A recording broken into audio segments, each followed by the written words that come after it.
mến, chúng ta ở đây để dành cho những thiên thần tiếp thêm nghị lực sống cho các em. Và quý vị thân mến, cho đi những nụ cười, những buồn phiền sẽ trôi rất xa, cho đi niềm hạnh phúc sẽ nhận về gấp đôi gấp ba, cho đi là còn mãi. 6 năm thành lập, 4 mùa Hoa hướng dương được nở rộ và hơn 200 bệnh nhi được giúp đỡ với số tiền lên đến hơn 700 triệu đồng đến từ quỹ Hoa hướng dương của trường mầm non Xanh Tây Đức. Quỹ Hoa hướng dương là 426 triệu 946.337 đồng, và năm vừa qua chúng ta đã giúp đỡ được 120 bệnh nhi ở 2 bệnh viện với tổng số tiền là 251 triệu 020.000 đồng. Và quỹ Hoa hướng dương sẽ tiếp tục được duy trì để trao gửi đến các bệnh nhi có hoàn cảnh khó khăn tại 2 bệnh viện. Và chúng ta sẽ cùng đến với phần đặc biệt nhất trong chương trình ngày hôm nay, phần đấu giá gây quỹ từ thiện. Và chúng ta sẽ cùng chào đón một người thầy vô cùng đặc biệt, người không chỉ đồng hành cùng với ngày hội trong suốt 4 năm vừa qua, mà người còn truyền năng lượng theo những điều tử tế cho thầy cô, ba mẹ và các con học sinh. Chúng ta hãy hướng mắt lên sân khấu và dành một tràng tay thật lớn để chào đón thầy Phạm Tuấn Đạt, giám đốc điều hành hệ thống trường Xanh Tây Đức sẽ lên chính viên đấu giá ngay sau đây ạ.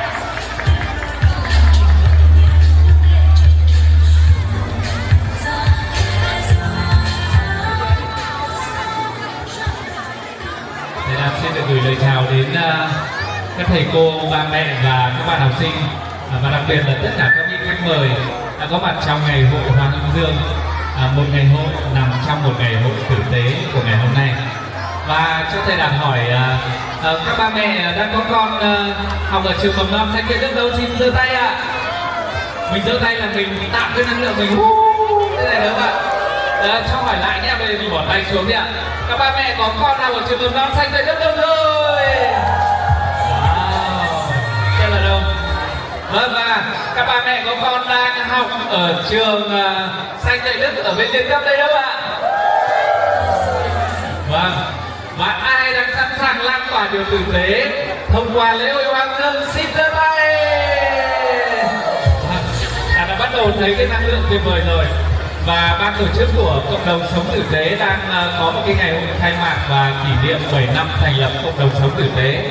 Còn nói với thầy Đạt là, thầy Đạt ơi, đấu giá ở đây chậm một chút thôi, để lát nữa toàn doanh nghiệp với những người mong muốn làm điều tử tế thì sẽ còn ra để kịp trao đổi và đem những cái điều tử tế thông qua lễ hội Hoa hướng dương này. Nhưng mà Đạt nghĩ những cái mùa trước mà Đạt tham gia cùng quý thầy cô và ba mẹ, Đạt nhớ năm ngoái chắc có khoảng 50 phụ huynh tham dự thôi. Nhưng mà hôm đó đấu giá đến tận là ánh mặt trời không còn nữa và phải bật điện lên để cùng đấu giá với nhau. Mà chỉ có mấy chục người thôi, nhưng mà cô Hoa vừa mới tổng kết đó là mùa năm ngoái chúng ta có được đến hơn 400 triệu đúng không ạ? 400 bao nhiêu triệu ấy nhỉ? 426 triệu ạ. Wow, 426 triệu.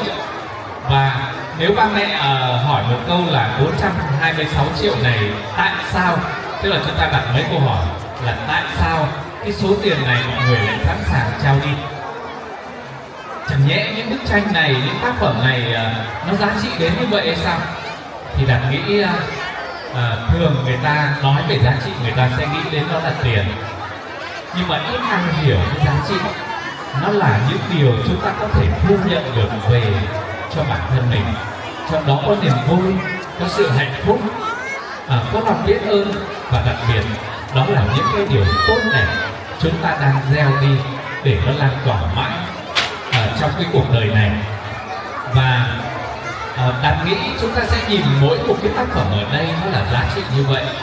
Và chúng ta có để ý vừa rồi những cái ca khúc mà bạn nhỏ mầm non đấy và đọc thơ thì Đạt rất ấn tượng cái câu vừa rồi, đó là mẹ sẵn sàng chịu đựng mọi khổ đau để miễn làm sao cho con được khỏe mạnh và hạnh phúc.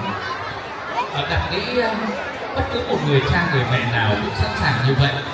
Và ở đâu đó những quý vị giơ tay để tham gia đấu giá, có khi là những cái mức giá đầu tiên là 1 triệu, 2 triệu thôi, hoặc là ăn thêm 100.000, 200.000 thôi, nhưng đó cũng giống như gửi đi một cái tấm lòng về một người ba, người mẹ không sinh ra các con, nhưng cũng có cái tình thương của người ba người mẹ, mong muốn những cái bạn nhỏ mà bị mắc bệnh ung thư có được cái sự tiếp sức để từ đó cái cuộc đời của các con, của gia đình có thêm những cái điều tốt đẹp trong cuộc sống này. Và ở đây Đạt được gửi một cái danh sách những cái tác phẩm mà Đạt vừa mới có một cái chuyến 10 ngày ở trong rừng sinh tồn nhé, tức là đào các cái củ mây, các thứ ăn sống ở cái rừng chúng ta cành cao 2.600 mét, đêm thì lạnh 3 độ. Về một cái thì đi chuyến học hỏi ở bên Bhutan, sau đó thì Đạt lên Hà Giang chia sẻ cho hơn 650 hiệu trưởng trên đó. Cho nên cô Hoa tôi có gửi cái danh sách này, thú thật là Đạt chưa bị đọc và những năm cũng như vậy. Và đó cũng là một cái điều rất là tuyệt vời, bởi vì sao ạ?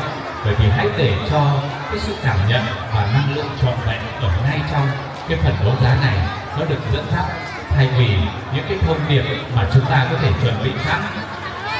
Mỗi một cái tác phẩm này có một mã số và nó có một cái câu chuyện ở đó nữa. Và cô Hai, cái mã số 01 là chỗ nào ấy nhỉ? Mã số 01 là sản phẩm của các bệnh nhi ở hai bệnh viện, bệnh viện Ca và bệnh viện huyết học truyền máu trung ương ạ. Đây rồi, mã số 01 đây rồi ạ. Rồi, nhờ các cô giáo xinh đẹp giúp thầy Đạt mang cái tác phẩm mã số 01 này lên phía trước này để ta có thể giới thiệu một chút trước khi mà chờ đợi những cái cánh tay giơ lên cho một cái phần đấu giá để gây quỹ cho các bệnh viện, các em bé nhi mà bị mắc ung thư. Thưa quý vị, đây là một cái tác phẩm bông hoa hướng dương và có thể chúng ta sẽ nhìn là bố cục, phối màu và đường nét, nhưng đừng nhìn tác phẩm này như vậy, bởi vì đây chúng ta sẽ nhìn là nó chứa đựng cái câu chuyện gì, cái tình yêu thương gì. Bởi vì đây là tác phẩm với tên gọi Giữa Nắng Em Vẫn Nở. Giữa nắng thì bông hoa này nở là đương nhiên rồi, nhưng mà em vẫn ở đây là những em nhỏ đến từ Viện Huyết học truyền máu trung ương. Tác phẩm đã dùng những đôi tay nhỏ bé của các em, những đôi tay vẫn đang cắm tim tiêm, vẫn đang truyền cái nước và hóa chất, nhưng vẫn chưa ngừng hy vọng. Và còn một đôi tay đó, các em vẫn đang cùng với thầy cô tạo nên một cái tác phẩm bông hoa hướng dương này với cái thông điệp hãy chọn cách sống vươn mình về phía mặt trời. Bởi khi chúng ta hướng về điều tốt đẹp thì bóng tối và nỗi đau sẽ rời sau lưng. Và một cái thông điệp gửi chúc cho những ai có được tác phẩm này sẽ luôn luôn đón nhận được những điều tốt đẹp giống như bông hoa hướng dương mà các con đã tạo nên cách đây ít lâu. Và ở đây có một cái hình ảnh mà các con sau khi vẽ xong đã chụp lại, nó sẽ đi cùng với tác phẩm này kèm một cái lá thư cảm ơn từ phía ban tổ chức ghi nhận, cũng như toàn bộ cái truyền thông lên trên kênh Facebook. Và tác phẩm đầu tiên này mang mã số 01 với tên gọi Giữa Nắng Em Vẫn Nở, xin phép được bắt đầu với giá khởi điểm 1 triệu đồng. Và xin mời những cánh tay giơ lên để chúng ta cùng đấu giá cho tác phẩm này. Và trong lúc đấu giá diễn ra, xin mời hai cô hãy đưa những cái tác phẩm này lần lượt đi gần để quý vị có thể ngắm được sát ạ. Thầy Đạt xin phép được mời những cánh tay giơ lên, và không biết cánh tay nào sẽ giơ lên tạo ra một cái sức khởi đầu tuyệt vời cho cái lễ hội Hoàng Dương mùa thứ tư, được không ạ? Xin mời. Dạ vâng, bên này có đây ạ. Vâng, mời thầy Anh. Một gương mặt rất là điển trai. Xin mời thầy. Em xin đại diện bếp ăn hạnh phúc đấu giá 2 triệu. 2 triệu đồng. Quý vị nghe cái tiếng tinh tinh ấy là mình nhận lương về ấy là mình nở nụ cười, đúng không? Rồi mình nghe tiếng tinh tinh là mình có thu hoạch được tiền hay là gạo thóc về. Thì ở đây mình nghe tiếng tinh tinh có nghĩa là điều tử tế đang được nhân lên. Vì vậy chúng ta sẽ vỗ tay thật mạnh. Và tiếng vỗ tay của quý vị mạnh bao nhiêu có nghĩa là cái tinh tinh đó nó càng chất lượng thêm bấy nhiêu. Chúng ta hãy Và ở đây chúng ta không tham gia đấu giá mà có mặt ở đây vỗ tay thật mạnh cũng chính là đang tham gia rất là mạnh mẽ rồi. Vâng, và không chờ đợi nữa, một cánh tay từ Thành Ngọc, xin mời ạ. Vâng ạ, bên tiểu học bọn em xin được đấu giá bức tranh này 3,5 triệu ạ. Wow, 3.500.000 đồng. Đấy đấy, đặt nghe cái tiếng đó là bản thân mình cũng đang muốn tăng lên rồi đấy ạ. Vâng, ông Linh, một người gắn kết với trường mầm non và năm nào cũng tham gia, xin mời ông Linh ạ.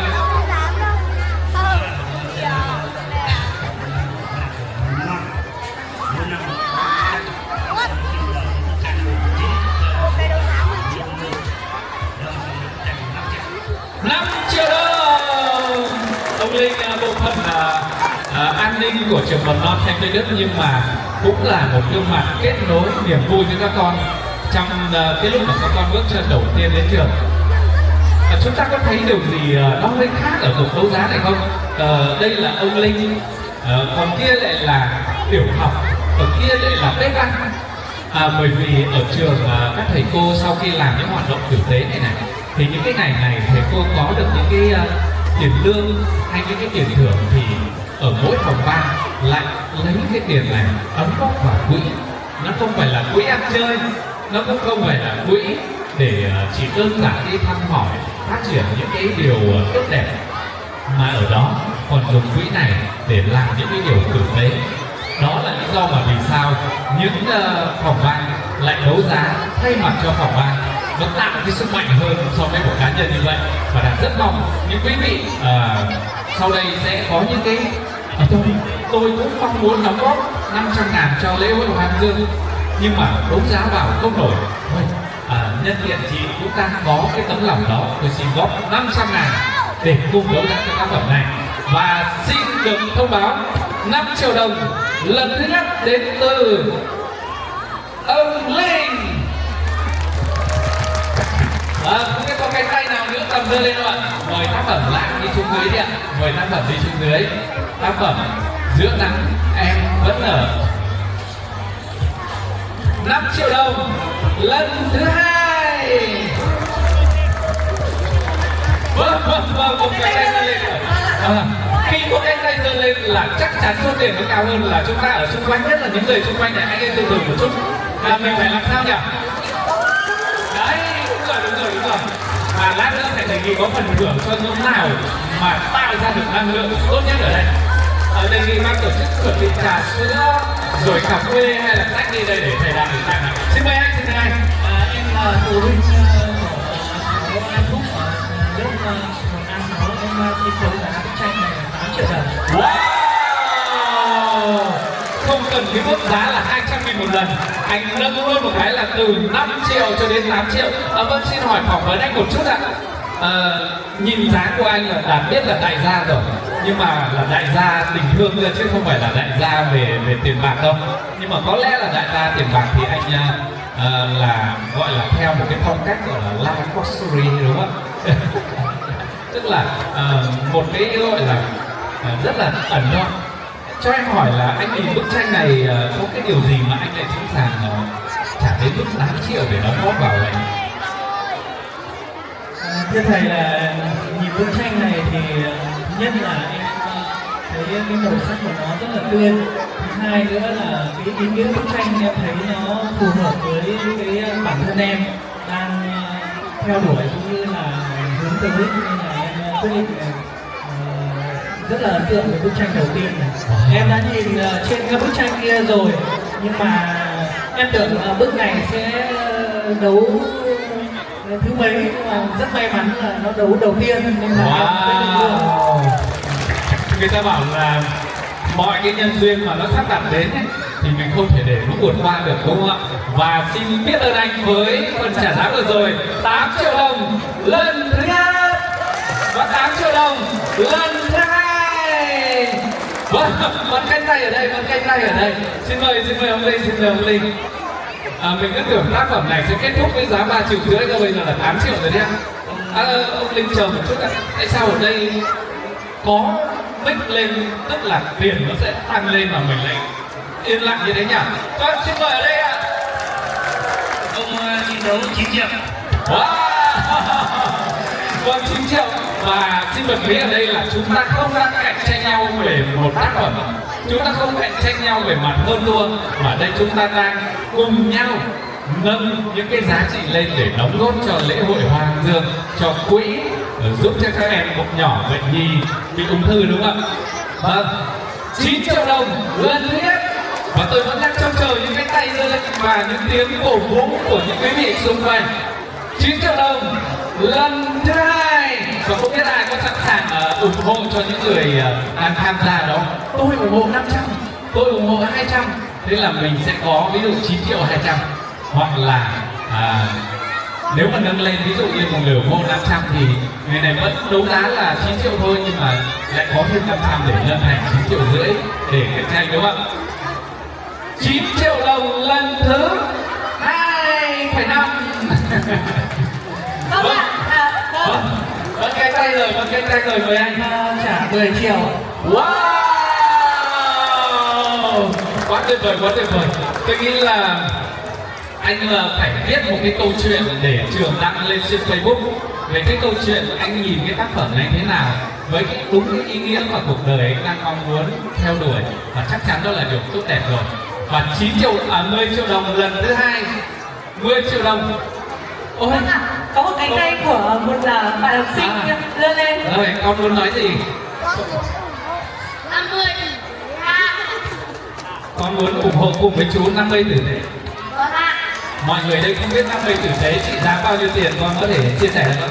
50 tử tế là 50.000 đồng ạ. Wow. Rồi con lên đây, con lên đây, con lên đây. Thưa quý vị, 50 tử tế trị giá là 50.000 đồng, nhưng đó là trị giá về tiền đồng để mua bán thôi. Nhưng 50 tử tế này nó thể hiện hai cái điều vô cùng chân quý. Một là để có 50 tử tế này thì một bạn học sinh phải làm điều tử tế khủng khiếp lắm mới có 50, vì thường được có 2 tử tế, 3 tử tế thôi.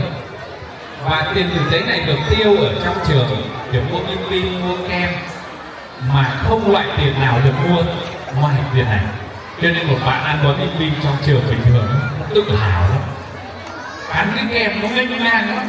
Bởi vì sao? Bởi vì đây là kem tử tế, đây là bim bim tử tế.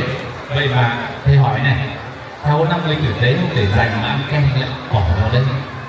Bởi vì mỗi tháng con đều có lương làm tử tế ạ. Tức là tháng nào con cũng làm tử tế. Thế mục đích con đóng góp vào cùng với chú để đấu giá để làm gì? Bởi vì con muốn giúp những người có hoàn cảnh khó khăn, những người bị bệnh. Con muốn góp một chút tiền, một chút sức của mình để có thể giúp những người đó. Con luôn xin chúc những người bị bệnh, những người có hoàn cảnh khó khăn sẽ mau chóng đứng lên và Được đi học như con đúng không? vâng ạ. Có những người thì việc đi học là bình thường, nhưng có những người khác là ước mơ và không chờ đợi lâu. Tác phẩm Giữa Nắng Em Vẫn Ở đã có trị giá 10.050.000 đồng lần thứ hai và 10.050.000 đồng lần thứ có một cái tay đây rồi. Mời một cô giáo đến từ trường cao đẳng quốc tế Xanh Tuệ Đức đã bay từ trong Sài Gòn bay ra đây để tham dự lễ hội Hoa Hướng Dương. Mời cô Nga. Em xin phép đóng góp thêm 500.000 cùng với anh ạ. Wow, 10.550.000 đồng lần thứ ba. Xin được chúc mừng anh. Vâng, và xin mời anh cùng cô Nga và một bạn học sinh hãy tiến lên sân khấu và xin được mời những cái bức hình thật đẹp, những cái thước phim thật tuyệt vời. Bởi vì anh không chỉ lưu giữ một bức tranh, anh còn lưu giữ một kỷ niệm đẹp, anh còn lưu giữ những cái ý nghĩa và thông điệp tuyệt vời chúng ta đang cùng trao nhau trong cái ngày hội tử tế này.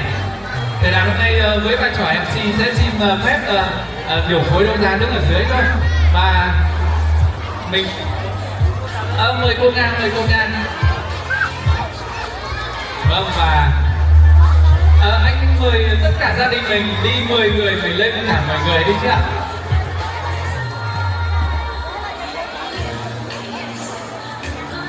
Dạ, tổng sản phẩm năm nay chỉ có duy nhất 14 sản phẩm thôi, tức là chỉ có 14 quý vị được góp mặt trong lễ hội Hoa Hướng Dương mùa thứ tư này.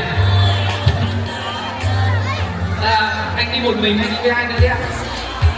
Mời chị, mời chị và con. Ôi trong tuyệt vời máu tay cả gia đình mình, xin mời cả gia đình mình. Rồi cô Nga với con đứng sang bên cạnh cô Hiền Lương đi. Nghĩ là chỉ có cái lễ hội này mới có sự đấu giá góp như vậy, và hy vọng là bức ảnh đẹp này, thông điệp này, khoảnh khắc này, kỷ niệm này sẽ xin gửi lời chúc điều tử tế và hạnh phúc phước máu đến cho gia đình của mình mãi mãi bình an và luôn luôn mạnh khỏe. Một tràng vỗ tay thật lớn cho sự mở màn khởi đầu vô cùng tuyệt vời. Xin mời cô Hiền Lương, cô cầm bức tranh để anh và gia đình có thể chia sẻ một đôi lời được không? Em mời anh. Em xin chân thành cảm ơn ban lãnh đạo nhà trường cũng như là ban tổ chức đã tổ chức một cái buổi lễ rất là ý nghĩa về cái đấu giá, có những cái hoạt động rất là ý nghĩa trong ngày hôm nay. Thì thay mặt cho phụ huynh có con em đang học tại trường Xanh Tuệ Đức, xin được cảm ơn tới ban lãnh đạo nhà trường cũng như là ban tổ chức đã tổ chức ra một cái lễ hội rất là ý nghĩa và thiết thực như thế này.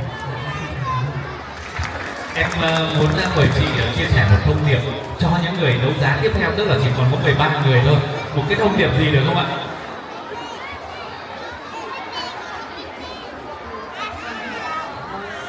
Thì em cũng bất ngờ và xúc động vì là trước khi đến đây thì với nhau về cái kế hoạch là đi đấu giá, là em thấy bất ngờ.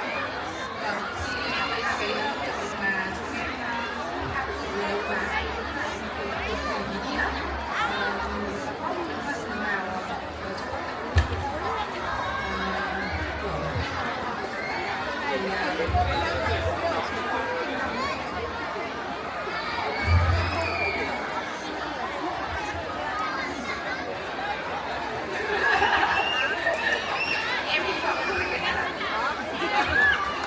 Vâng, một tràng vỗ tay cho anh chị rất là tuyệt vời, và đã nghĩ là rất hiếm sự đồng cảm nào mà anh thì đấu giá tiêu hẳn 10 triệu luôn, mà thấy chị mặt rất là hân hoan và cảm thấy rất là vui mừng và đồng hành. Đó là một điều tuyệt vời, sự thấu hiểu từ sâu ở trong tâm.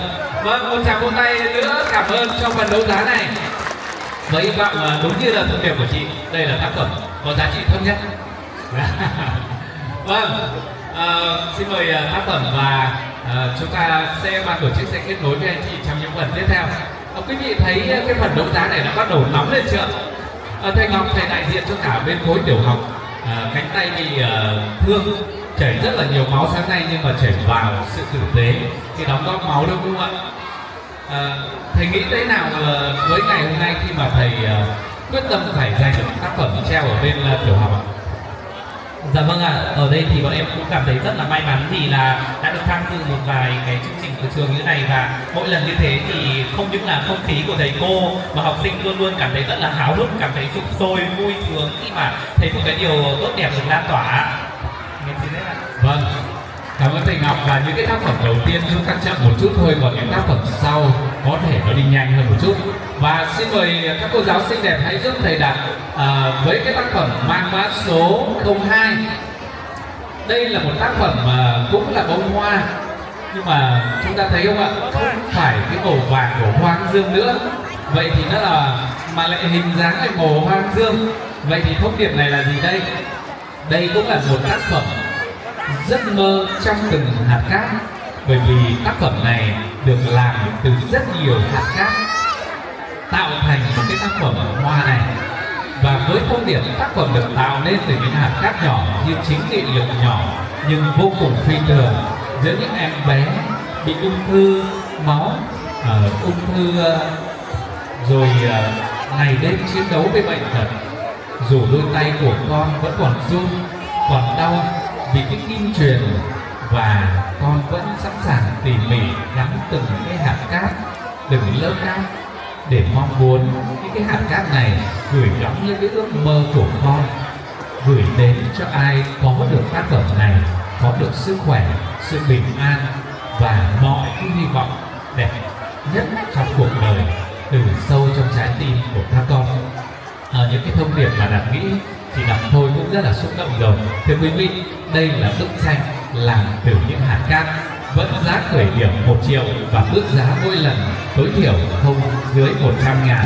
Xin phép được những cánh tay giơ lên. Vâng, xin mời Mích hãy chuyển nhân thần nhanh đến những cánh tay giơ lên đi ạ. Và mời hai cô đừng đứng ở trên sân khấu, mình cứ di chuyển đến nơi, đặc biệt những nơi nào có những đại gia tình thương đang ngồi ở đó. Vâng, xin mời chị.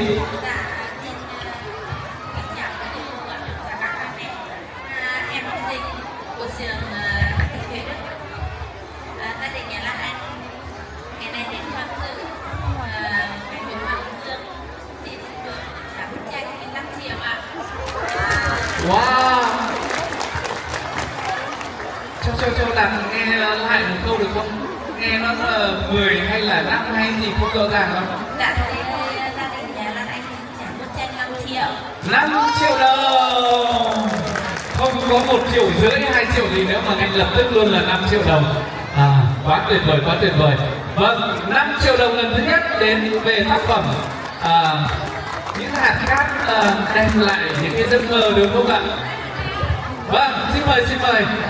Đây em xin đấu giá 7 triệu ạ. 7 triệu đồng. Và đến sự cổ ghét ở đây hú hơi bé đấy nhỉ. 7 triệu đồng. Xin mời những cái tay giơ lên nữa. Xin mời những cái tay giơ lên. 7 triệu đồng lần thứ nhất. Đây là tác phẩm giấc mơ trong từng hạt cát. Ôi, tụi con. Vâng, xin mời một cô giáo. Dạ vâng ạ, em xin phép được đại diện của tiểu học là 9 triệu đồng ạ. Wow, 9 triệu đồng lần thứ nhất. 9 triệu đồng lần thứ hai. Và tôi vẫn đang chờ những cái tay đang giơ lên. Như nhóm của doanh nghiệp trong kia sinh hoạt hơi lâu rồi đấy. Nhưng mà không sao, ở đây vẫn có rất nhiều quý vị đang sẵn sàng. Và quý vị ơi, khi mình treo một bức tranh này lên, khi một người đến hỏi ô sao cái bức tranh này trông lạ thế, tranh treo mà lại kèm ảnh, chúng ta lại có một cái câu chuyện về sự tử tế, có một câu chuyện để gieo vào cái người khách, cái người ngắm cái bức tranh này, một cái thông điệp và một cái kỷ niệm đẹp mà chúng ta đang cùng làm điều tử tế với nhau. Và không chờ đợi lâu nữa, có ai muốn đóng góp cùng với bên tiểu học không nhỉ? 9 triệu đồng để cho không... Dạ con mời thầy. Trước khi thầy chia sẻ thì là thưa quý vị, đây là giáo sư tiến sĩ thầy thuốc nhân dân Trương Việt Bình. Thầy nguyên là giám đốc học viện y học cổ truyền Việt Nam và là chủ tịch Hội Nam y Việt Nam bây giờ. Thầy hôm nay đến để lan tỏa những cái điều tử tế của ngày hội. Và buổi chiều nay mặc dù rất bận, thầy đi ra sân bay xong thầy sẽ về có một cái buổi chia sẻ và hỗ trợ chăm sóc sức khỏe cho quý vị nữa. Và thầy vừa nói rằng là thầy sẽ đóng góp vào 1 triệu để cho nó chẵn thành 10 triệu. Có một tràng vỗ tay biết ơn giáo sư ạ. Và lúc nãy chị dì nói rằng là hy vọng cái tác phẩm kia là thấp nhất, cho nên là xin phép được đóng góp thêm 1 triệu nữa để thành 11 triệu. Vâng, 11 triệu lần thứ nhất ạ, 11 triệu lần thứ hai và 11 triệu lần thứ ba. Xin phép được chúc mừng các thầy cô bên tiểu học. Vâng, và thầy làm cái giáo sư Bình ở đây, trong túi có 4 triệu luôn ở đây. May quá không đấu triệu phút chứ không là bị thiếu ngay ạ. Các mời thầy lên trên cùng sân khấu. Mời đại diện ở bên tiểu học, mời cô Liên hay mời các thầy cô lên sẽ nhận bức tranh này. Đấy là 1 triệu đây, 1 triệu đây. Mời cô Liên đứng vào để nhận bức tranh đi ạ. Và ban tổ chức có những phần quà do từ bàn tay của các em học sinh, các thầy cô và quý vị phụ huynh xin trao gửi cho những ai tham gia trong cái phần đấu giá này. Có một bức ảnh đẹp để lưu giữ kỷ niệm ạ. Thấp chành xuống. Rồi 1, 2.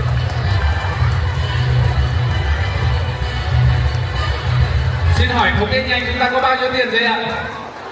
21 triệu 550.000 đồng. Ôi giáo sư Bình thầy ra sân bay có việc cho nên là sẽ chào chúng ta luôn, và giáo sư gửi là lời chúc sẽ có những cái phần đấu giá để đóng góp vào quỹ tuyệt vời hơn. Và đã nghĩ hai cái tác phẩm đầu tiên này là một sự mở màn vô cùng tuyệt vời, bởi vì những mùa trước ấy, những cái tác phẩm đầu tiên thường chỉ đấu giá được loanh quanh tối đa là khoảng 5 triệu thôi. Và tác phẩm thứ ba này là một tác phẩm mà bản thân Đạt cũng ngắm nghĩa từ rất là đầu tiên rồi. Xin mời các cô ạ. Đây là tác phẩm Hoa nở từ trái tim, một tác phẩm mà chúng ta thấy giống một bông hoa nhưng cũng giống một hình trái tim, và những bông hoa này làm từ những cái quả thông khô, những cái quả thông tưởng chừng như vô tri nhưng lại đem đến những cái thông điệp vô cùng tuyệt vời. Và quý vị biết cái cây thông, người ta nói là cái họ giống như là hãy sống như cái cùng cây bách, hãy sống như những cái cây mà sự hiên ngang và khí chất. Vậy thì tác phẩm này cũng đến từ các em nhỏ của bệnh viện Nhi tại Viện Huyết học Truyền máu Trung ương, biến thành những bông hoa. Và đây là những cái thông điệp muốn trao gửi cái hy vọng về khát khao và nghị lực vượt qua những cái khó khăn, giống như những cái cây thông, giống như những quả thông này, dù khô héo nhưng bên trong vẫn chứa những cái hạt mầm để đem lại cái sự sống lại tiếp tục sinh sôi.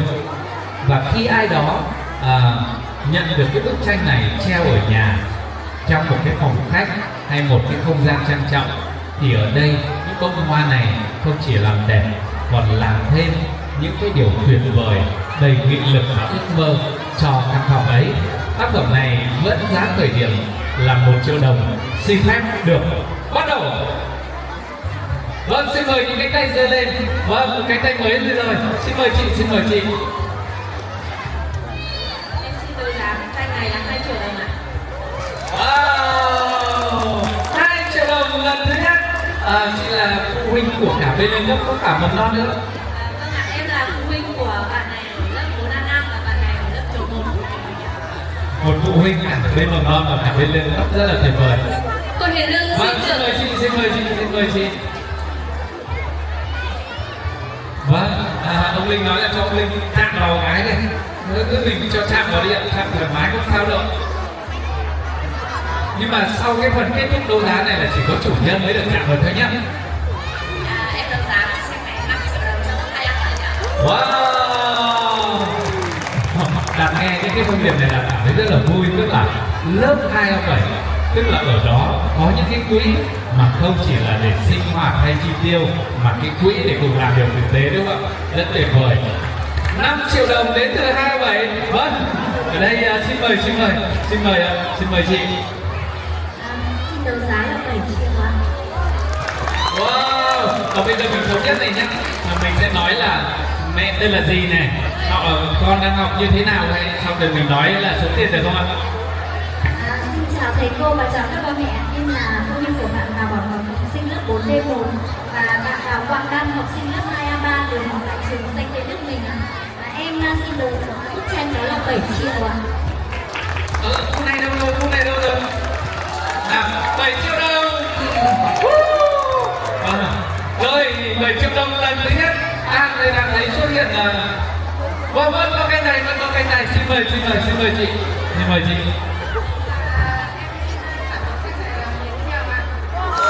Wow, 10 triệu đồng. Mọi người thấy không? Một người vừa đấu giá 7 triệu mà có người đấu giá 10 triệu, không cảm thấy buồn mà lại còn vui, vỗ tay mạnh hơn cả là người khác nữa. Vâng, chị ơi, vì sao chị lại tranh này vậy ạ?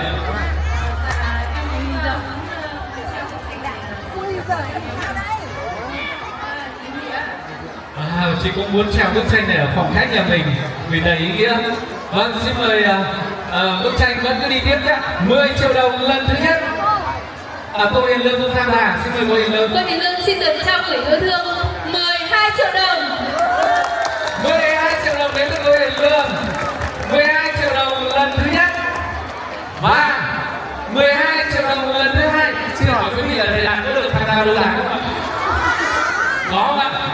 Thầy Đạt trả bức tranh này là 15 triệu đồng. Em xin nhường thầy Đạt.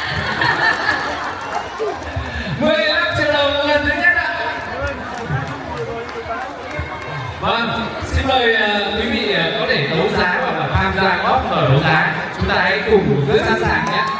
Vâng, bên đây giơ lên rồi, bên đây giơ lên rồi, em mời chị, em mời chị. Dạ, em xin trả bức tranh là 20 triệu ạ. Wow! Quý vị ngồi ở xa xa, mình có nghe thấy cái tiếng gì vừa rồi không ạ? Quý vị ở xa đâu rồi ạ? Vâng, nghe tiếng hú đi. Đây nhá. Nhưng quý vị ở xa đâu rồi? Đấy là tiếng hú tinh tinh tinh tinh để quỹ của chúng ta thêm tiền rồi đấy. 20 triệu đồng lần thứ nhất. Tôi lên phỏng vấn xem mẹ là phụ huynh hay cộng đồng hay như nào đấy, mọi người đang tò mò lắm rồi đấy. Dạ, em xin giới thiệu em là phụ huynh của bạn Hương Liên và Hương Giang lớp 7 và lớp 8 ạ. Wow. Quý vị, tác phẩm này là ngoài tác phẩm này chỉ còn một tác phẩm nữa các con làm thôi. Còn sau đó là tác phẩm các con cùng với các cô và phụ huynh cùng kết hợp làm nữa. Em thì cũng muốn đóng góp một chút gì đấy vào ủng hộ các em. Thầy Đạt định trả giá em 25 triệu mà thấy nhìn hai mẹ con như thế thấy nó cứ thế nào ấy. Khi mà chị nói cái câu là em muốn cái tác phẩm này được trưng ở trong phòng khách của mình và 20 triệu đồng lần thứ hai ạ. Và còn cánh tay nào nữa không ạ? 20 triệu đồng lần thứ ba xin được chúc mừng và biết ơn chị. Biết ơn chị. Vâng, xin mời hai mẹ con hãy lên sân khấu và mình có đi theo những ai 5-10 người mình hãy cùng lên sân khấu đi ạ.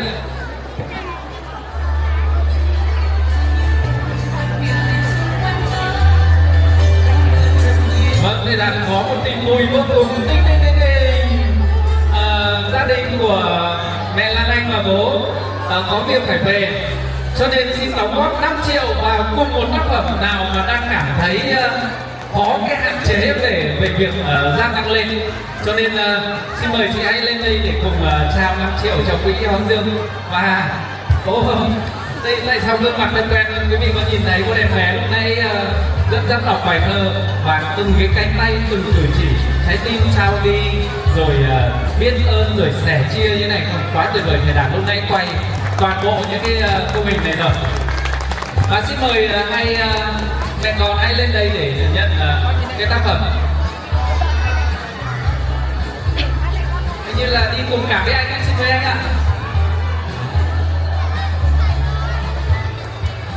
Đã có một món quà xin được trao gửi chị và với cô bạn người biết ơn.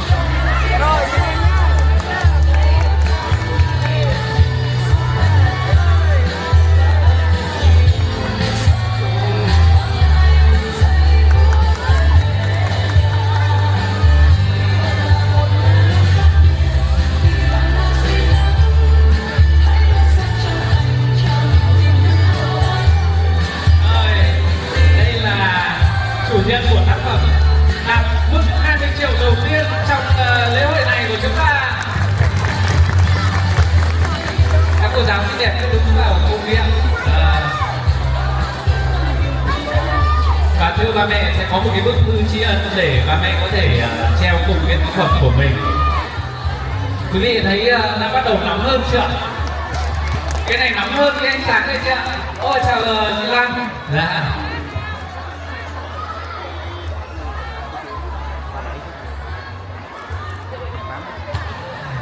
Và cho thầy Đạt lại cái phong bì 5 triệu với em, không rơi ạ.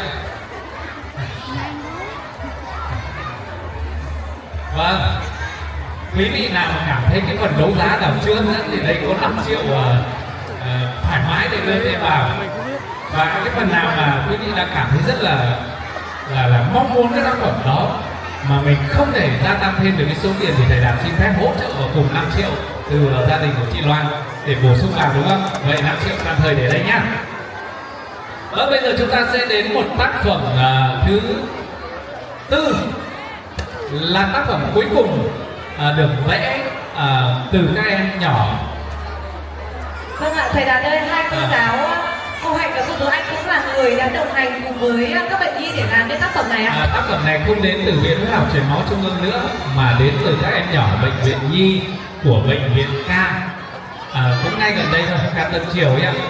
Tác phẩm này có tên là Hoa nở từng ngón tay. Thông điệp tác phẩm là trong căn phòng bệnh nơi mùi thuốc và tiếng thở dài bao trùm, chúng con vẫn thấy những bông hoa nở bằng đôi tay run rẩy, bằng ánh mắt đầy hy vọng, hoang dương, bằng kẽm và cuốn nhung ở bên ngoài, nhưng không nở vì nắng mà nở bằng trái tim chưa từng ngày nào tin vào điều tốt đẹp sẽ được lan tỏa và trao đi mãi. Một thông điệp cảm thấy cũng cảm thấy là xúc động tuyệt vời. Hoa nở từ những ngón tay, vâng, vẫn một tác phẩm rất là tuyệt vời. Nó theo kiểu 3D ấy, và Đạt nghĩ cái này cũng rất là bền, và cái màu vàng này sẽ đem lại cái ánh sáng và cái sự bố cục trong cái căn phòng của mình nó rực rỡ hơn. Xin phép được khởi điểm vẫn với một cái giá là 1 triệu đồng. Xin phép được bắt đầu. Vâng ạ, cô Hạnh giơ tay ạ. Một cô giáo đang chờ đợi nãy giờ. Chắc là em cũng thích cái tác phẩm này từ đầu rồi đúng không ạ? Chào quý tất cả các quý vị khán giả đang có mặt tại đây ạ. Và em xin được trao đổi với quý vị giá khởi điểm là 5 triệu đồng ạ. Em phải giới thiệu em là ai một chút đi nhỉ? Em là Huỳnh Trang đến đại diện từ tổ tiếng Anh. 5 triệu đồng đến cho cô Huyền Trang, tổ tiếng Anh của trường lần thứ nhất. Đây, mời cô Hạnh cũng tham gia đấu giá luôn. Mời cô Hạnh, mời cô Hạnh. Em xin chào các cô đại biểu quý thầy cô ạ. Em và cô Tú Anh cũng đã trực tiếp đến bệnh viện ca để cùng các con làm nên sản phẩm này.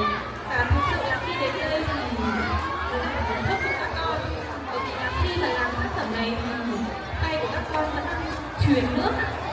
Và có một điều rất là xúc động, đó là một bệnh nhi của chúng em vừa mới trải qua cái lần hóa trị, và trên tay của em thì vẫn đang cầm một túi ni lông, và thỉnh thoảng khi mà làm được một bông, 2 bông thì em lại nôn ra, và khi mà nôn xong thì em lại tiếp tục làm tiếp.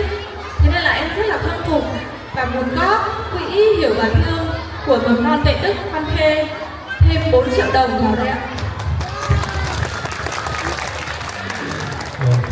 Đấy, đảm bảo mà mỗi một cái tác phẩm này đọc xong không muốn hô tiền nữa mà chỉ muốn góp thôi, vì nó quá nhiều cái thông điệp và ý nghĩa. Và ba mẹ hay là quý vị nào sở hữu một bức tranh hoàn toàn có thể ngồi để lắng nghe tiếp về cái câu chuyện, những cái thông điệp ẩn chứa sau mỗi cái bức tranh này rất là lớn. Bởi vì đặc biệt trong cái tác phẩm này còn có cả máu, bởi vì khi mọi người không chuyên ấy, làm để đứt tay đứt chân và nhiều cái vấn đề xảy ra. Như vậy 5 triệu cộng với 4 triệu góp từ quỹ hiểu và thương của trường mầm non Xanh Nguyễn Đức Văn Khê.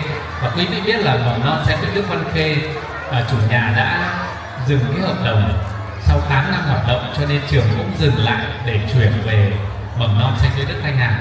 Cho nên đây có lẽ là cái số tiền cuối cùng của quỹ hiểu và thương Văn Khê, đúng không ạ? Vâng, 9 triệu đồng lần thứ nhất đến từ các cô giáo tổ tiếng Anh và cô giáo ở mầm non Văn Khê. Cô Hường nãy giờ khóc, không biết là cô Hường giơ tay để chia sẻ cái điều gì ạ? Dạ vâng, thưa thầy Đạt, thưa tất cả các thầy cô. Khi chương trình Hoa Hướng Dương bắt đầu có cái khởi điểm thì cô đã thấy là một cái gì đó mà mình lúc nào cũng đang hướng tới, thì cô Hường là cùng với các thầy cô là bám sát cái lớp học hạnh phúc. Cho nên các bạn vừa nói là bông hoa qua các kẽ tay và ngón tay của các con. Ngón tay của các con ở đây không đơn thuần là ngón tay bình thường của khỏe mạnh, mà đưa lên một chút là máu lại tràn ra và con rất là đau. Cho nên là khi đến cái tác phẩm này thì cô Hường xin phép được đóng góp 2 triệu ở tiền cá nhân. Cô xin phép ạ. Tuyệt vời quá, 2 triệu từ tiền cá nhân, tức là đã có thành 11 triệu. Xin mời con, xin mời con. Đóng góp cho bức tranh 500.000 đồng ạ. Wow, cảm ơn con. 10 triệu 050.000 đồng lần thứ nhất. Xin mời ở dưới, xin mời ở dưới. Xin mời mấy thầy di chuyển thật nhanh, mấy thầy di chuyển. 11 triệu 500.000 đồng lần thứ nhất rồi. xin mời chị, em xin mời chị. Xin chào. Em là Phương, em có đóng góp 2 triệu đồng vào bức tranh này. Chị Phương đóng góp 2 triệu đồng vào bức tranh này, tức là thành 13.500.000 đồng. Và quý vị biết không, tại sao lại đóng góp vào bức tranh này mà lại không đóng góp vào bức tranh khác? Bởi vì chúng ta thích cái bức tranh nào, chúng ta gửi cái yêu thương nhân duyên vào bức tranh đó, để cái người sở hữu bức tranh này treo ở gia đình hay phòng khách, hay là treo trang trọng ở trong công ty doanh nghiệp của mình, cũng sẽ gửi được những cái điều tốt đẹp và phước lành đến cho những cái người đã đóng góp vào cùng bức tranh này. Và 13.500.000 đồng lần thứ nhất. Ông Linh đưa tay rồi, Linh đưa tay rồi. Con xin mời. Không mức giá 2.500.000 vào bức tranh này. 2.500.000 vào bức tranh này, tức là tổng bức tranh này đang trị giá 16 triệu đồng. Ôi, ở dưới có ôi, một đại gia đến từ Hải Phòng xuất hiện ở đây rồi. Một tràng vỗ tay cho đại gia tình thương của chúng ta đến từ Trường Xanh Tuệ Đức Hải Phòng. Xin mời cô. Trường Xanh Tuệ Đức xin được Trường Xanh Tuệ Đức Hải Phòng xin được phép góp thêm 5 triệu cho bức tranh này ạ. Wow, không hiểu sao bức tranh này lại được mọi người tham gia như thế. Ta nghĩ chắc chắn là câu chuyện của cô Hạnh rồi, vì mắt của cô Hạnh đang còn dưng này. Thế còn em cũng là tham gia trong cái bức tranh này đúng không? Em có cái cảm xúc gì trong cái lúc làm bức tranh này? Lúc mà em với cô Hạnh đến ấy, thì cái lúc ra về thì bạn ấy có xin thông tin liên lạc của hai cô và có nhắn là cô ơi, cô có thể làm cô giáo của con được không? Bởi vì là các bạn ấy đa số là ở viện, còn được gặp các cô thì rất là ít, và em đã đồng ý và em cũng mong là cuối tuần thì hai cô sẽ cố gắng sắp xếp để vào gặp các bạn, chỉ để cho các bạn cùng làm một hoạt động nào đấy thôi thì các bạn đã rất là vui rồi ạ. Đấy, chưa đã nói rằng mỗi bức tranh mà nghe câu chuyện là xúc động vô cùng. Đạt cũng đã có mặt ở nhiều cái lần như vậy. Và quý vị biết không, mỗi một bạn bị ung thư ấy, tức là gần như 10 năm, 20 năm sẽ gắn với cái bệnh viện. Và các con không có khái niệm đến trường đâu ạ. Cho nên mỗi một lần mà có một thầy cô hay ba mẹ đến, các con không mong muốn được học cái gì cả, không mong muốn cao xa đâu, thì mong muốn có một cô giáo để gọi con là học sinh và cho con được gọi là thầy là cô, để con cảm thấy con cũng là người được đi học. Quá tuyệt vời. Quên mất luôn là tổng bao nhiêu tiền rồi. Vâng, ban tổ chức có nhắn là tác phẩm này đã có giá được nâng lên là 21.500.000 đồng đến từ rất nhiều người đã ủng hộ. Vâng. Một đôi mắt rất là rưng rưng là đến từ cô Lê, cũng cầm mic đưa lên. Xin mời cô Lê ạ. Dạ vâng ạ. Cấp tiểu học xin phép được góp thêm vào bức tranh này 1,5 triệu. Tức là sẽ thành là 23 triệu đồng. 23 triệu đồng lần thứ nhất, 23 triệu đồng lần thứ hai. Vâng, vẫn còn cánh tay ở đây rồi ạ. Xin mời chị, xin mời chị. Em xin đại diện cho 2 bạn góp 2 triệu rồi ạ. Wow, tức là 25 triệu rồi, 25 triệu đồng lần thứ nhất, 25 triệu đồng lần thứ hai. Ôi, mình định vừa mới nói 25 triệu đồng lần thứ ba. Em xin mời chị. Dạ, em xin góp thêm vào bức tranh là 5 triệu đồng ạ. Wow, chị sao chị cũng chờ để lát nữa đấu giá cái bức tranh kia mà sẵn sàng góp luôn như vậy ạ?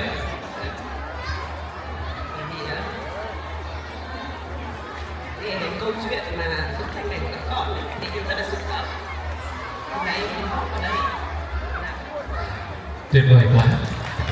Và rất là biết ơn chị nhiều. Và người ta hay nói thế này, cái giá trị vật chất trao đi nó sẽ vẫn giữ nguyên về vật chất, nhưng nó sẽ có thêm một cái dấu nhân với cái tấm lòng của cái người trao đi.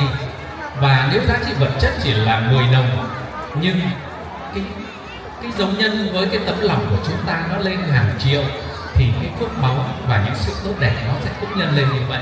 Xin trân quý biết ơn chị cũng như mọi người rất là nhiều. Và tác phẩm này của chúng ta đã có giá vô cùng tuyệt vời là 30 triệu đồng lần thứ nhất ạ. Vâng, có một cái tay giơ lên. Xin mời Minh Anh di chuyển xuống dưới. Đạt thấy anh như là mới xuất hiện hay sao ấy. Chào Chào thầy Đạt và chào toàn thể các quý đại biểu và quý phụ huynh. Thì qua bức tranh này thì như thầy Đạt nói là câu chuyện của nó truyền được đến rất nhiều cái tình cảm, cái tâm huyết, cũng như là bản thân em bây giờ rất là xúc động. Em đến đây thì không phải đến cái tâm thế là mình mua tranh để đấu giá, thế nên là em cũng xin phép được góp thêm 5 triệu đồng. Wow! Anh giới thiệu một chút ra, anh là phụ huynh hay là một vị khách mời như thế nào được không ạ? Chào thầy Đạt, thì em cũng là một khách mời và trong tương lai thì khả năng sẽ làm phụ huynh của trường. Tuyệt vời quá. Những thông điệp rất là tuyệt vời và nghe câu chuyện và chia sẻ của anh thì anh nghĩ tất cả các thầy cô ở đây cũng như là phụ huynh đều mong muốn anh trở thành một phụ huynh, một cộng đồng để chúng ta cùng gieo điều tử tế hơn nữa. Và 35 triệu đồng lần thứ nhất. Tuyệt vời, tuyệt vời. Đạt thấy có sự xuất hiện của cô Nguyễn Đoàn Kim Sơn cũng đang chuyển từ hoạt động trong kia ra đây, và hôm nay rất nhiều hoạt động. Ví dụ lát nữa chúng ta sẽ phải đi qua khu ẩm thực để thưởng thức những món ngon. 35 triệu đồng lần thứ hai. Một bạn. Xin mời cô Kim Sơn, em xin mời chị, em xin mời chị. Lời đầu tiên thì Kim Sơn rất là biết ơn các phụ huynh, thầy cô đã có mặt để ngày hội Hoa Hướng Dương, và Kim Sơn cũng rất là tự hào khi thầy cô đã không kể ngày đêm và cùng với các con để làm những tác phẩm mà từ những năm đầu đến năm nay thì Kim Sơn nghĩ mỗi năm đều rất là xúc động riêng, và bản thân những cái hình ảnh mà các thầy cô đến đó nó thực sự là xúc động. Có những bé mà Kim Sơn chưa được trực tiếp đến đó, những cái hình ảnh của các con nhìn các thầy cô sau đó một tuần sau qua đời thì Kim Sơn nghĩ nếu như con của chúng ta mà được học được với mấy trường và một ngày nào đó sẽ ra đi thì chúng ta sẽ sống ý nghĩa hơn. Do đó cách kêu gọi từ thiện của ngày hội Hoa Hướng Dương Kim Sơn rất là hạnh phúc là mỗi hồi chúng ta ghé vào một tấm ghé và không có phải ai sở hữu gì cả. Đó chính là ý nghĩa của ngày hội Hoa Hướng Dương, và nhiều điều thực tế sẽ được lan xa. Thì vì bức tranh này của các con và Kim Sơn thì còn phải quay lại lễ thực tế đến trong kia. Kim Sơn xin gửi gắm cái ngân sách hiến pháp của mình trong lễ hội Hoa Hướng Dương 50 triệu đồng tùy vào thầy Đạt điều phối cái bức tranh nào thầy Đạt quyết định, cô Hiền Lương quyết định thay cho Kim Sơn, rồi các Kim Sơn cũng xin phép và rất biết ơn thầy, một người thầy rất là tử tế, các thầy cô rất là tử tế. Cảm ơn cả nhà nhiều. Dạ, cô Kim Sơn góp 50 triệu Đạt vẫn còn 5 triệu đây, xin lần lát nữa là thành 55 triệu. Có khi thành một cái tác phẩm mà muốn cô Kim Sơn sẽ treo ở trong cái phòng của mình để mỗi một lần một người khách đến sẽ, hay là trao một cái điều rất đặc biệt cho cô Kim Sơn đi, là cô Kim Sơn hãy xem một bức tranh nào, tác phẩm nào phù hợp để cô Kim Sơn có thể lựa chọn được không? Cái tác phẩm này lại đấu giá rồi cô Kim Sơn ạ. Ở đây có một cái bàn tử hoa này. Tác phẩm này đúng không? Dạ. Dạ được ạ. Vâng, bàn này cô Kim Sơn đã ghi nhận 50 triệu cộng với 5 triệu, đây là 55. Lát nữa trên 55 thì chúng ta sẽ chuyển sản phẩm khác đúng không ạ? Và một tràng vỗ tay biết ơn sự có mặt của cô Kim Sơn cộng với một cái phần đóng góp cho cái điều tử tế là 50 triệu đồng. Xin hẹn cô Kim Sơn lát nữa với những cái bức hình thật là đẹp ạ. Vâng, trở lại với tác phẩm này của chúng ta đang là bao nhiêu rồi ạ?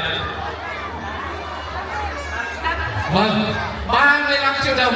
Ôi, các bé muốn đóng góp nữa đúng không? Mời các con hãy lên đây để thầy không cần phải xuống nữa. Lên đây đi tụi con. Và tụi con cần đứng ở đây. Đó. Rồi con tên là gì? Con tên là Nguyễn Ngọc Minh Khuê. Con có biết tờ này là bằng bao nhiêu gói bim bim không? Thầy gợi ý nhá, 50 gói bim bim loại to, Coca, vị tôm, BBQ ăn cực ngon. Con có suy nghĩ lại. Còn một suy nghĩ lại. Cầm tờ tiền này là thấy bình thường, nhưng mà 50 gói bim bim, Poca, vị, tôm hùm là mình phải suy nghĩ lại đấy. Còn có suy nghĩ lại không?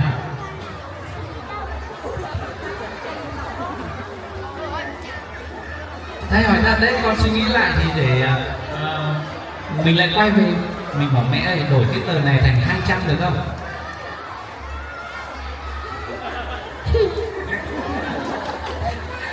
Tức là bạn ấy không cần trả lời luôn, tức là câu hỏi này không cần trả lời bởi vì con đã sẵn sàng đóng góp. 500.000 đồng. Vậy con thì sao?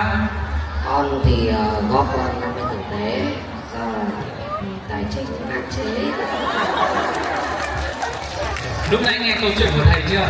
Đó là giá trị về tài vật nhân với hệ số tâm, và tâm của con với cái giá trị này thầy nghĩ cũng rất là tuyệt vời rồi. Con dùng từ tài chính nó vô hạn chế cái gì ạ? Thế còn con thì sao? Lúc nãy đóng 50 tử tế rồi, bây giờ 100.000 này là mẹ cho làm cái gì? Ăn bữa trưa này à? Dạ, bữa trưa nay thì con đã ăn rồi ạ. Còn 50 tử tế này là của con ạ. À nhầm, 100.000 này là của con muốn đóng góp cho bức tranh này ạ. Bởi vì qua câu chuyện con thấy rất là xúc động. Con muốn đóng góp cho câu chuyện này vì con đã từng lên viện huyết học để từ thiện cùng với các cô và các phụ huynh.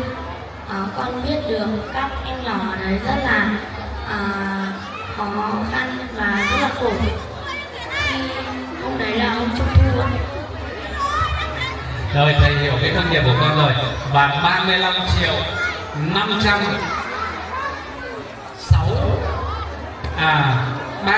triệu 650 tử tế ạ. Vâng, 35 triệu 650 tử tế lần thứ nhất, 35 triệu 650 tử tế lần thứ hai, và 35 triệu 560 tử tế lần thứ ba. Vâng, xin được chúc mừng quý vị lúc nãy đã đấu giá vô cùng tuyệt vời, đã khiến tác phẩm của mình.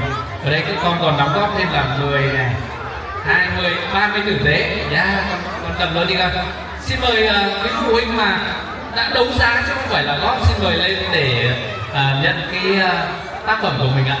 Là quý phụ huynh nào nhỉ? Đây, Tổ tiếng Anh ạ. Wow. Tổ tiếng Anh đấu giá có 5 triệu thôi, và tác phẩm này lên đến gần 40 triệu đồng và vẫn sở hữu tác phẩm này. Cho nên quý vị thấy không ạ? Mình đấu giá có 5 triệu mà bây giờ mình vẫn được sở hữu tác phẩm này. Xin mời bức tranh lên trước và mời các con đứng sang ngang hai bên, và mời tất cả các quý vị vừa nãy cùng đóng góp, xin mời hãy tiến lên chân là bố được không ạ? Đúng rồi, hãy cho những cái bản nhạc như thế này.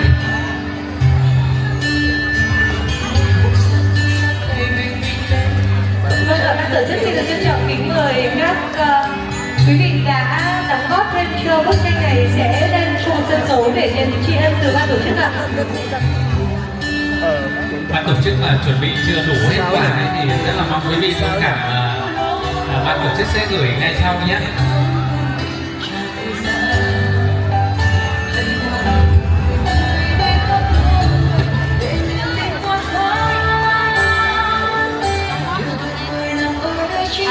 Chúng ta hãy dành một tràng tay thật lớn cho khoảnh khắc tuyệt vời này được không ạ?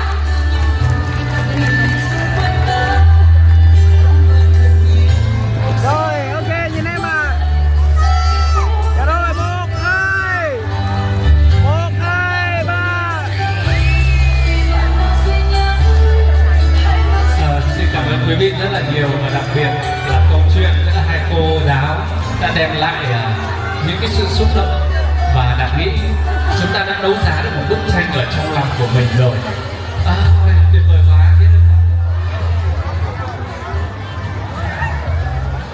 Đó, có bức tranh ở trong lòng và chúng ta cũng đã tham gia đấu giá để đạt được bức tranh đó.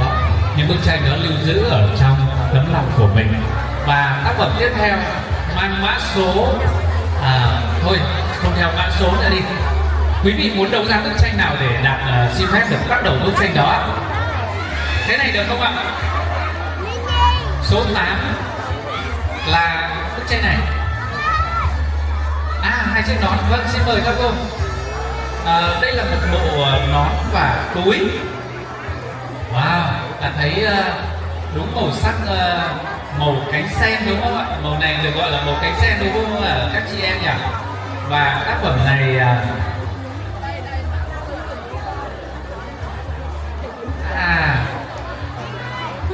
nón này là chỉ ở Việt Nam chỉ có một nơi duy nhất làm thôi, đó là ở Huế, và làm được từ cỏ bàng nhé, cỏ bàng. Và cái túi này cũng như vậy. Thông điệp tác phẩm từ đất mẹ, chiếc nón lá và túi từ cỏ bàng, mang hơi thở và hình dáng của sự mộc mạc từ mặt trời, hoa hướng dương. Và mong muốn khi cái tác phẩm này được đeo vào, được đội lên thì không chỉ che nắng, không chỉ chứa đựng những cái giá trị về tài vật, mà còn che đi những cái điều rủi ro, đem đến những cái điều tốt đẹp từ hoa dương và chứa đựng cả những cái tình yêu thương.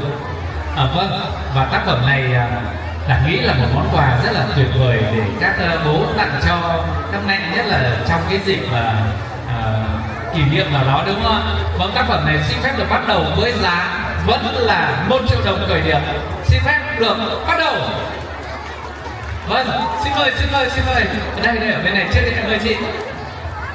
Em xin đấu giá sản phẩm này là 3 triệu đồng ạ. Tuyệt vời. Lần nào chị đấu giá đã thấy cái tiền nó cũng tăng vù, cho nên là rất là mong dù mình cứ đấu giá 2 triệu, 3 triệu vẫn cứ thế tiếp tục nhé. Vâng, xin mời cô Ngọc. Em đại diện tổ tiểu học thì sẽ đấu giá hai sản phẩm này là 10 triệu đồng ạ. Wow, chơi kiểu gì đấy? Từ nói để cho người ta còn em kịp đấy chứ. Không, nhưng mà không sao, 10 triệu cũng rất là tuyệt vời rồi. Vâng, 10 triệu đồng lần thứ nhất đến từ hai tác phẩm. Vâng, 10 thành tâm. Đây là một trong những đại gia xuất hiện liên tục trong các cái lần đấu giá của lễ hội Hoàng Dương. Mời thầy. Vâng, xin đấu giá sản phẩm này là 15 triệu đồng. 15 triệu đồng. Cái chữ này là cái thương hiệu của cái tác phẩm trước này đúng không? Nhưng mà sau bàn tay của các thầy cô, quý vị phụ huynh và các em học sinh thì đã thành như vậy. 10 triệu đồng đến từ thầy Tâm lần thứ nhất.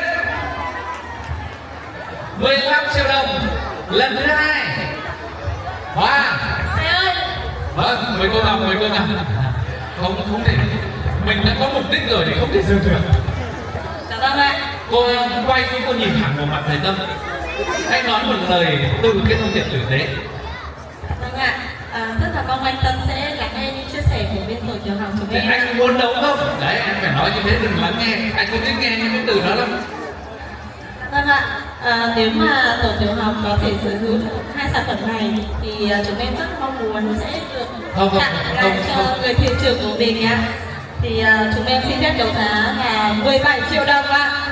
Wow, 17 triệu đồng lần thứ nhất, 17 triệu đồng lần thứ hai, và 17 triệu đồng lần thứ ba. Xin được chúc mừng tổ tiểu học. Mình nhìn thấy có một cái thông điệp ý nghĩa rồi. Xin mời các cô gái đại diện lên nhận bức tranh này, và Đạt sẽ chuẩn bị tiếp một bức tranh tiếp theo. Xin mời quý vị ở dưới có cái bức tranh nào mình đang cảm thấy mong muốn đấu giá, tranh sỏi này được không ạ? Tác phẩm Ánh Mặt Trời Trong Tâm. Đạt rất là thích tham gia lễ hội Hoàng Dương vì những cái điều tử tế, vì những cái điều tuyệt vời, và đặc biệt là luôn luôn được xuất hiện cùng quý phụ huynh và các cô giáo xinh đẹp. Và bên cạnh những cái tác phẩm tuyệt vời nữa, tác phẩm Ánh Mặt Trời Trong Tâm có ánh sáng đến từ bầu trời, và có ánh sáng chỉ tỏa ra từ trái tim đang đau nhưng vẫn không chịu tắt.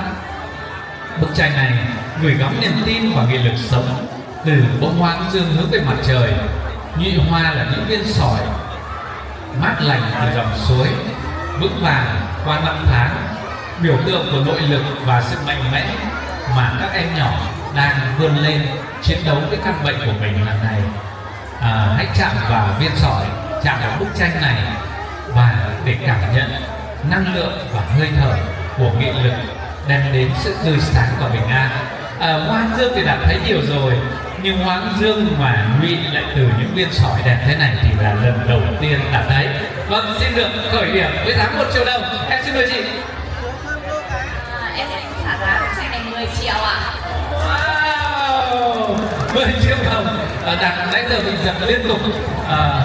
Không phải giật mình đâu mà cái chân ma sát dưới cỏ cho nên là tích điện giật. Và có lẽ là như vậy em lên mang xuống để chạm vào cái viên sỏi điện. Em xin trả giá là 13 triệu. 13 triệu đồng vẫn đến từ thầy trường đẹp trai của bếp đúng không ạ? Bếp bạn anh cũng trả 13 triệu đồng. Vâng, nếu là con nha, con sẽ trả bao nhiêu điểm?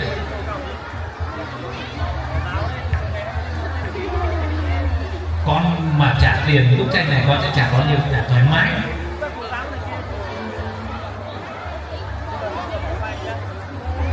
Nói sự biết ơn.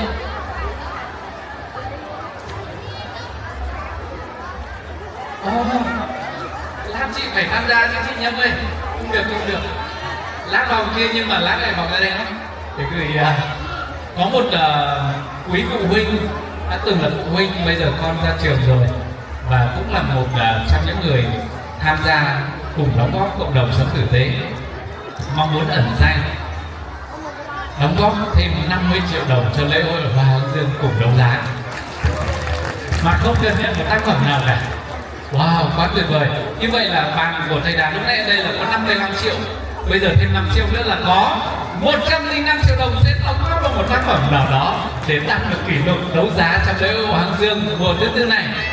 Vâng, xin mời chị Hoa hãy di chuyển lên sân khấu cùng với những thành viên trong gia đình của mình để đón nhận tác phẩm này với cái giá trị đóng góp được trao đi là 15 triệu đồng. Một tràng vỗ tay chào đón chị Hoa và những người thân trong gia đình của mình. Đạt thấy cái tác phẩm này trông nó kỳ lạ, có lẽ nó nặng không đấy? Không nặng lắm. Cái này nó từ một cái điều gì đấy. Rồi, tác phẩm này có đèn đây quý vị ạ. Đèn ở đâu đây? Đèn nó đang sáng đây này. Đó, như vậy là cái ánh sáng nó hướng lên từ phía này là giống như là bầu trời, mặt trời, và cái đứa bé này đang cầm cái bông hoa dương đi. Rồi, xin mời chụp ảnh.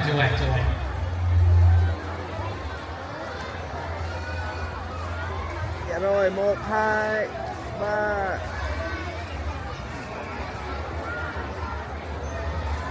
Vâng, một tràng vỗ tay nữa cảm ơn chị Hoa với bức tranh Ánh Mặt Trời Trong Tâm trị giá trao đi 15 triệu.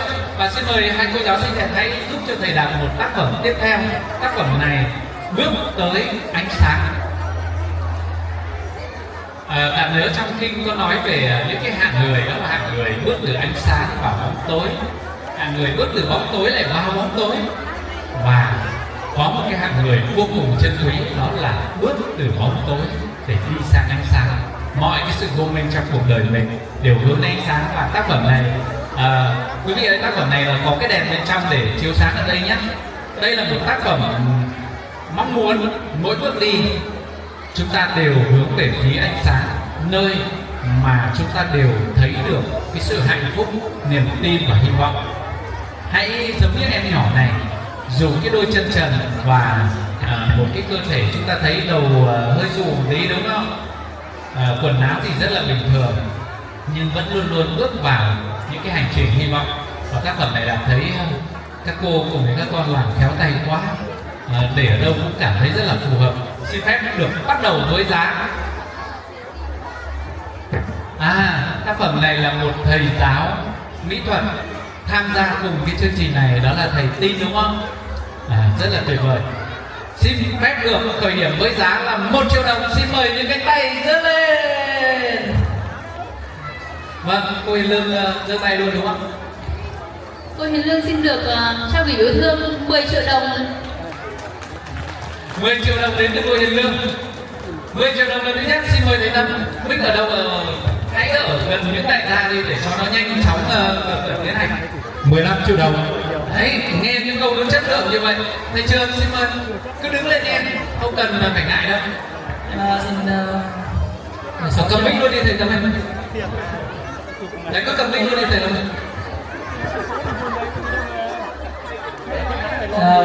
Đây là xin giảm 16 triệu. 17 triệu.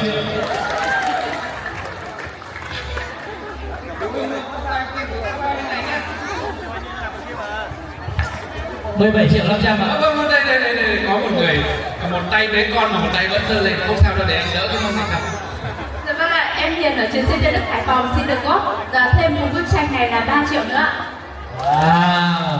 Đấy, cô Hiền từ trường Tranh Đôi Nước Hải Phòng mới sinh em bé mà đưa con từ Hải Phòng đến đây tham dự ngày hội thực tế, còn sẵn sàng đóng 3 triệu. 3 triệu từ bà mẹ bỉm sữa là giá trị vô cùng đấy. Như vậy là tác phẩm này đã có 20 triệu đồng, 20 triệu 500 nghìn đồng, 20 triệu 500 nghìn đồng lần thứ nhất.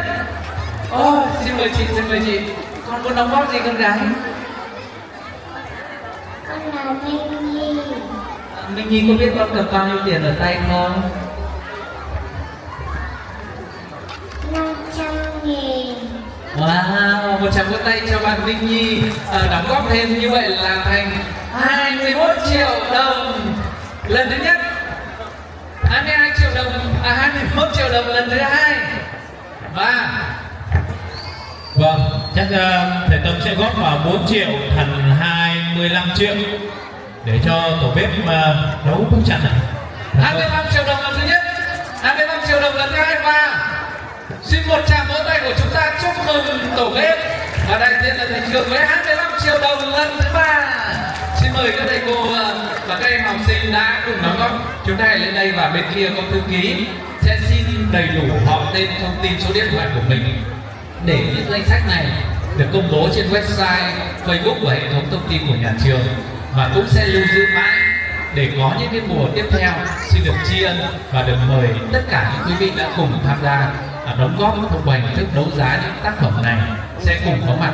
Và đặc biệt quý vị luôn luôn được trân quý và mời tham dự mọi cái hoạt động trong một năm, từ những cái lần trao gửi, từ những cái lần mà chia sẻ dạy cho các em, chúng ta đều được trân quý để mời cùng tham gia hết á. Đây, cho thầy đặt sang bên này một chút. Rồi, dạ rồi, 1, 2, 3, 2.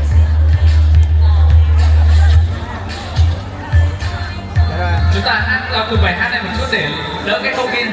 Cần có một tấm lòng để đem gió cuốn đi, vì đưa bao người trở ngoài một mái nhà để lại xây niềm tin khắp nơi.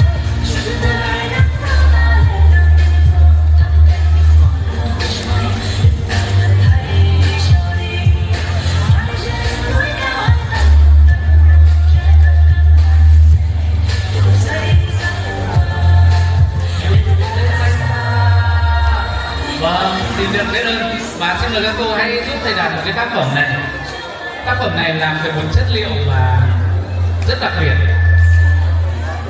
đó là làm từ giấy vệ sinh, nhưng mà giấy vệ sinh chưa dùng nhé.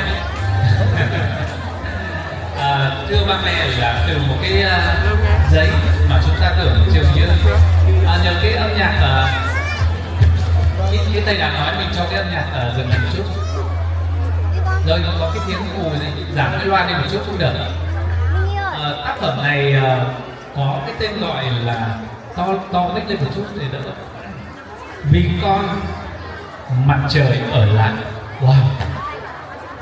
Không biết có nhờ AI chọn cho mấy trăm cái thông điệp để chọn ra một thông điệp này không, nhưng thông điệp này thầy cảm thấy rất là hay. Vì con cho nên mặt trời ở lại. Thông điệp này quá hay. Đôi khi một gia đình có nhiều cái sự khó khăn mà một người định ra đi, nhưng mà vì con cái mặt trời đó lại ở lại. Đôi khi vì một cái điều không may trong cuộc sống mà cuối cùng vì con, cha mẹ lại cố gắng nỗ lực vượt qua, cho nên ánh bình minh mặt trời lại trở lại với cái ngôi nhà đó. Một thông điệp tác phẩm mà đã xin phép không được giới thiệu thêm bất cứ điều gì ngoài cái tên của tác phẩm Vì con mặt trời ở lại, nơi sum họp hạnh phúc của gia đình. Và tác phẩm này được làm từ rất nhiều chất liệu, nhưng trong đó có một chất liệu nền, đó là từ giấy vệ sinh.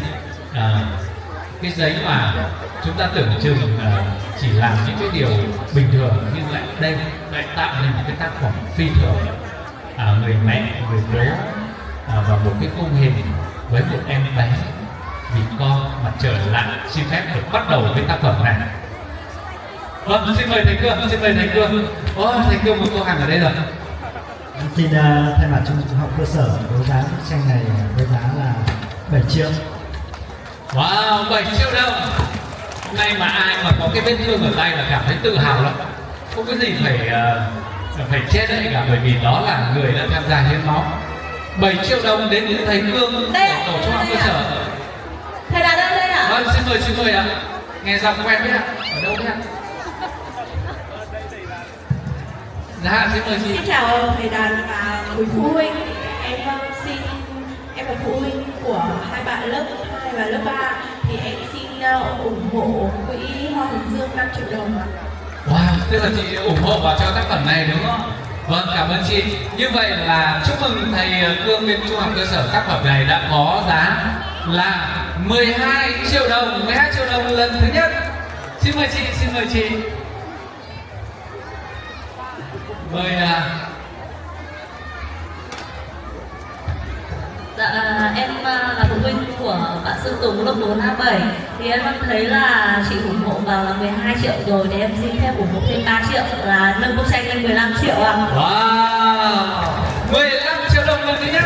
Như vậy là rõ ràng có những tác phẩm chạm đến quý phụ huynh, cho nên là những cái số tiền đó lại được gia tăng thêm. Thấy cũng gần buổi trưa, tức là cái bụng chúng ta cũng mong muốn đồ ăn thức uống rồi, nhưng mà ở đây những gương mặt đang có mặt ngồi ở đây đều đang đóng góp thêm cái điều tử tế và đều muốn lắng nghe cái số tiền mà không phải vì mong muốn đem lại cái giá trị cho bản thân mà cho những điều tốt đẹp hôm qua quỹ Hoa Hướng Dương. Dạ, bé Minh Nhi ở trường 1 xin được góp 500 cùng với bức tranh được không? 15 triệu 500 nghìn đồng. Thầy Cương thấy chưa, mình trả có 7 triệu thôi mà bây giờ thành 15 triệu. Ai mà muốn đấu giá là phải vượt qua 15 triệu 500 nghìn đồng rồi đấy ạ. Vâng, xin mời con. Con muốn đóng góp gì? Con là Trúc Duyên, lớp 2D2, con muốn ủng hộ 20 tử tế. Wow. Thầy quên nhắc đến để lát nữa 10 tử tế là một cái kem, 1 tử tế nữa là một cái tim lim. Mà con cứ trao cái ngày thứ 6 cuối tuần khi mà học sinh ra về đang đói bụng, con ăn con nhem, thế có phải vui hơn không? Thầy gợi ý thế được không? Con có suy nghĩ lại không? Con có suy nghĩ lại không?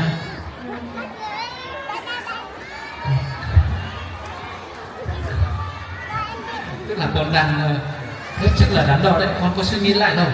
Với gợi ý đó của thầy, hay là dùng 20 tỷ tế này để đóng góp cho các bạn mà đang bị ung thư ấy? Con đóng góp 20 tử tế cho các bạn bị ung thư. Một tràng vỗ tay cho con. Đó, chúng ta thấy chúng ta có thể bỏ 5 triệu, 10 triệu, nhưng mà một em bé bỏ cái cơ hội của gói bim bim hay cái kem đó là cũng dũng cảm và thực sự là mong muốn đóng góp điều tốt đẹp như vậy. Rồi, con đóng góp bao nhiêu ạ? Con muốn đóng góp 10 tử tế cho bức tranh ạ. Chắc là toàn bộ số tử tế con có được đấy đúng không? Rồi 10 tử tế. Dạ, xin mời các bạn ở dưới. Những bạn nào đóng góp lát nữa nếu mà chưa kịp nói chúng ta cứ thêm thẳng đây nhá. Con thưa thầy là con đóng góp 500.000 cho bức tranh ạ. Wow, nhờ ban tổ chức thống kê xem bao nhiêu tiền. Một bạn ở dưới giơ tay chuyển mic nhanh lúc được không ạ? Thầy, con đây là học sinh Trần Minh Hiểu, học sinh lớp 1. Con xin đóng góp 500.000 đồng. Wow, 500.000 đồng nữa là bao nhiêu tiền cho ban tổ chức nhỉ? Bao nhiêu tiền và bao nhiêu tử tế ạ?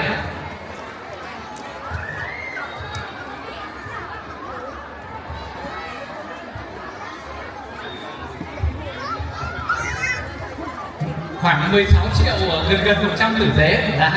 16 triệu gần 100 tử tế lần thứ nhất. Con mời thầy. Đây là thầy Trần Văn Tiến, một trong những đại gia xuất sắc và nổi tiếng nhất ở hệ thống trường xanh người Đức. Tôi xin góp vào thêm cho bức tranh này 5 triệu. Cảm ơn thầy. Đạt chưa kịp nói hết là ở đây là toàn đại gia tình thương, bởi vì chan chứa tình thương lúc nào cũng sẵn sàng trao đi. Tức là khoảng 20 triệu rồi. Vâng, xin mời chị. Dạ, mời chị. Em triệu vào bức tranh ạ. Tuyệt vời quá, chào anh Vân. Và thành khoảng 21 triệu mấy trăm rồi đấy, 21 triệu khoảng gần 100 tử tế lần thứ hai, 21 triệu 100 tử tế lần thứ ba. Và xin chúc mừng Thành Cương với 7 triệu đồng trả giá đầu tiên đã sở hữu bức tranh này với hơn 20 triệu đồng. Xin mời Thành Cương và tất cả các quý vị cùng các em nhỏ đã đóng góp vào, xin mời hãy lên sân khấu nhanh chóng ạ. Xin mời và nhờ ban tổ chức thông báo chính xác cái số tiền.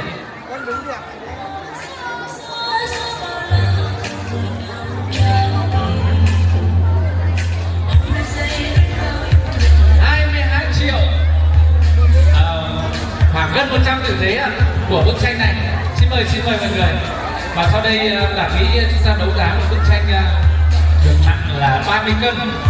Tranh ở đâu mà nặng 30 cân, tức là quý vị phải chắc phải thuê xe để trở về đấy ạ. Chúng ta sẽ đấu giá hai tác phẩm này nhé. Thưa quý vị, ngày hội Hoang Dương sẽ kết thúc vào một lúc nữa thôi, nhưng ngày hội tử tế vẫn sẽ còn duy trì đến tận hết buổi sáng ngày mai, và đặc biệt là đêm nay với một chương trình ca nhạc lặng yên để thấy hoa nở. Và hy vọng là quý vị ngày hôm nay chúng ta cũng không bận gì, hãy cứ ở đây cả ngày để cùng lan tỏa những cái điều tử tế nhé. Vâng, xin mời.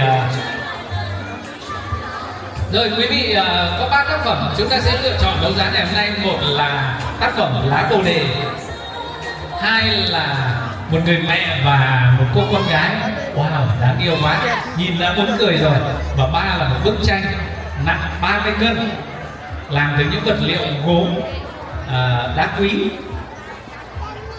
Wow, một tác phẩm có sức nặng theo đúng nghĩa đen và cả nghĩa bóng nữa. Không biết quý vị muốn đấu giá sản phẩm nào ạ?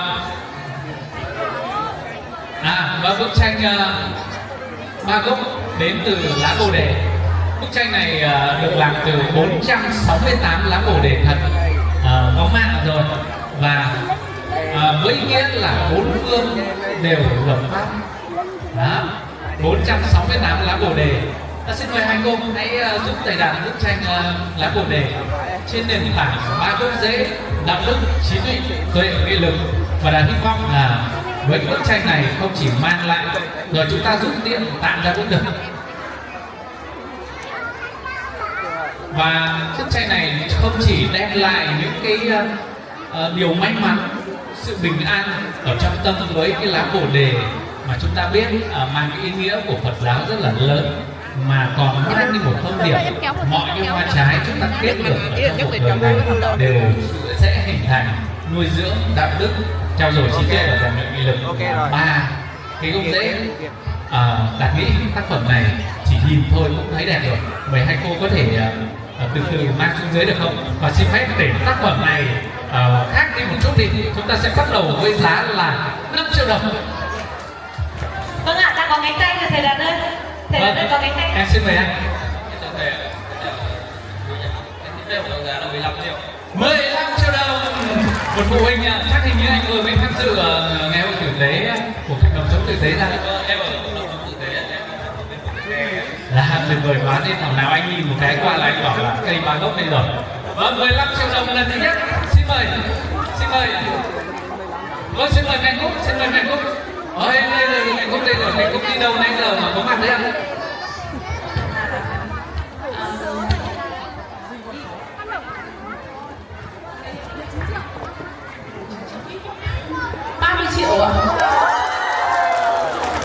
Mạnh Cúc không nói gì thôi, nói câu nào ra chất lượng câu đó. Quá chất lượng. 30 triệu đồng luôn. Không trả từ 15 đến 20 luôn, mà một ghế là 30 luôn. Vâng, con xin mời anh Linh. Dạ. 35 triệu. 40 triệu. 40 triệu. Mình nghĩ tất cả hãy dừng lại ít phút để hướng về phía này, ở đây rất là nóng rồi. Hãy cho thầy Đạt tiếng vỗ tay thật mạnh. 40 triệu đồng lần nữa. Xin hỏi anh tên là gì đấy em? Để em là Nguyễn Đình Anh. Anh Nguyễn Đình Anh. 40 triệu đồng lần thứ hai. Và thầy Đạt, xin mời mẹ Cúc, xin mời mẹ Cúc, xin mời mẹ Cúc. Anh ơi, 60 triệu. 65 triệu. 65 triệu. Và anh ra sau thì em xin được nói rằng là đây chúng ta không phải đấu giá để hơn thua hay là để như thế nào, mà để thể hiện chúng ta sẵn sàng gieo điều tử tế thông qua lễ hội hàng tiền như thế nào. Và 60 triệu đồng lần thứ nhất, 60 triệu đồng lần thứ hai. Và ai mà đấu giá đạt xin góp 5 triệu, lúc nãy đặt có phong bì để ở đây đấy, trả cái phong bì 5 triệu của Đạt ra người đấy. Phong bì 5 triệu của mình đâu rồi? Đó. Wow, anh trả là 65 rồi. Ai mà trả hơn Đạt góp 5 triệu vào đây. 65 triệu đồng. Chị góp mình 3 triệu đến 68 rồi. Chị Cúc, chị Cúc 80 triệu.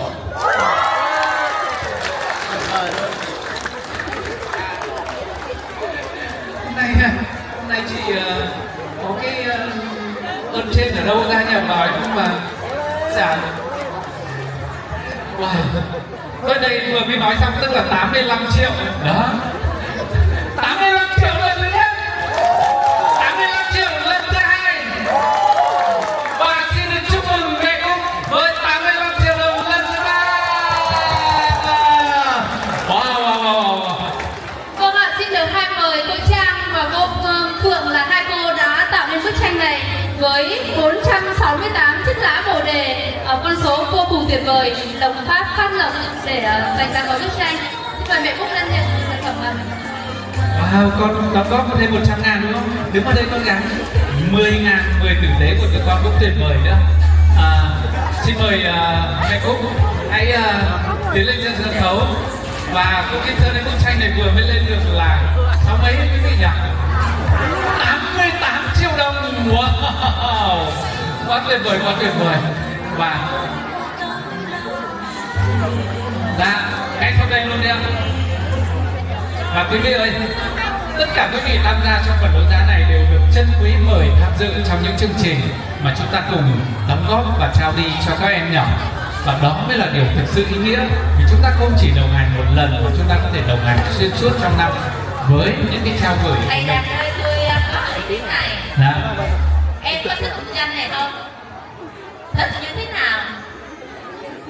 Không thì thích đến 65 triệu đúng không? Để tôi biết.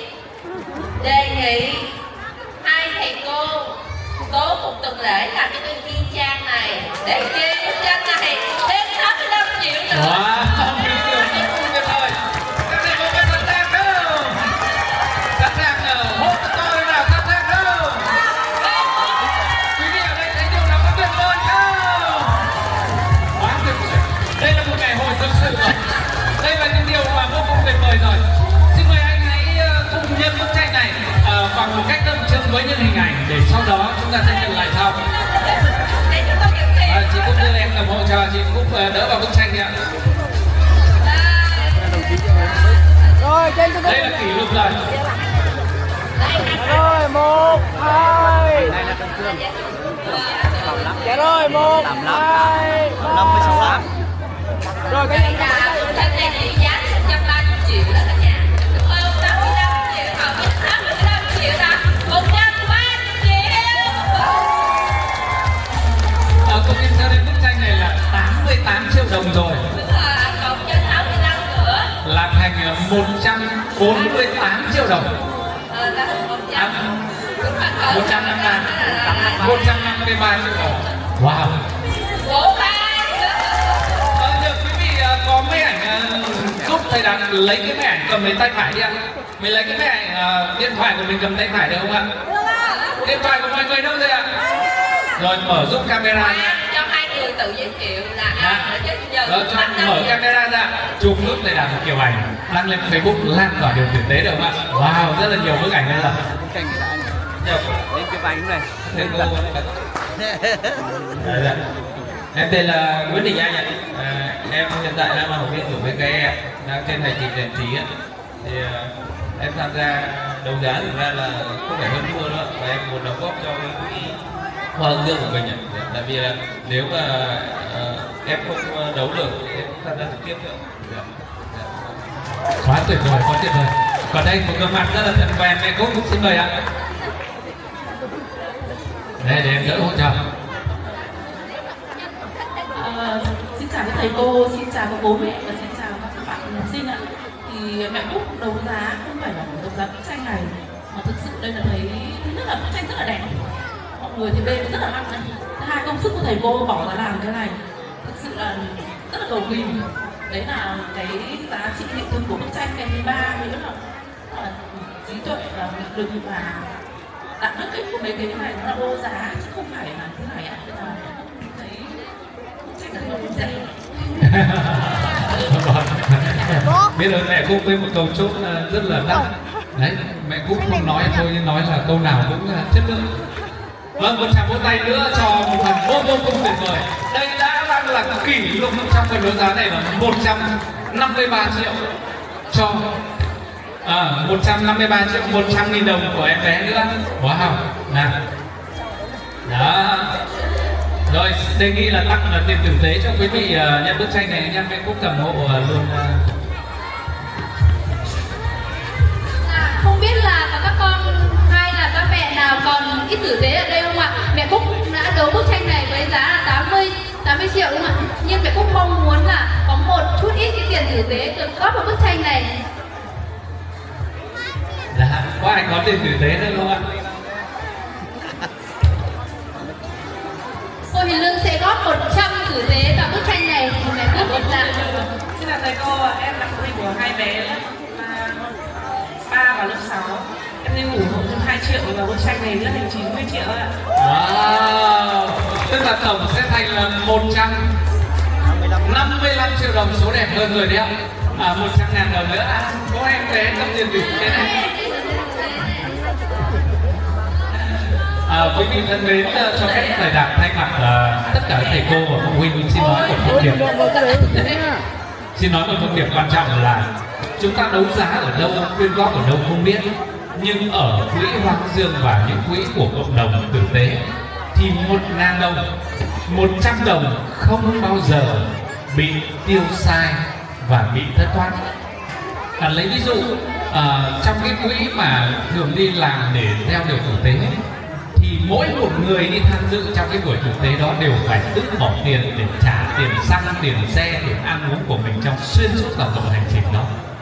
Có nghĩa là không lấy một đồng từ cái hoạt động này để chi cho cái ban tổ chức gì, mà là 100% được trao đi, và tất cả đều được thể hiện ở trên cái quỹ thiện nguyện và áp thiện nguyện của ngân hàng MB với số tài khoản 0003 3 số 0 và 1 số 3. Xin trân quý và biết ơn rất là nhiều. Vâng, và sau đây một tác phẩm tiếp theo. Thôi tác phẩm tiếp theo để kỳ ra rồi. Để kỳ sau đấu giá để còn thu tiền nữa, nhưng ngày nay tuyên bố đấu giá bức tranh đặc biệt. Rồi. Nha, bức tranh em để dành với thầy Đạt.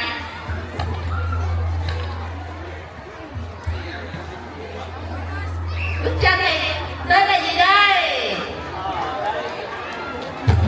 Các bạn đọc theo tôi nha, tôi đọc trước. Bức tranh này mang tên Ở đây ai cũng được thương. Rồi, tôi đếm 1, 2, 3 nha. Các bạn nói ở đây ai cũng được thương, được không? 1, 2, 3. Ở đây ai cũng được thương. Dễ thương không?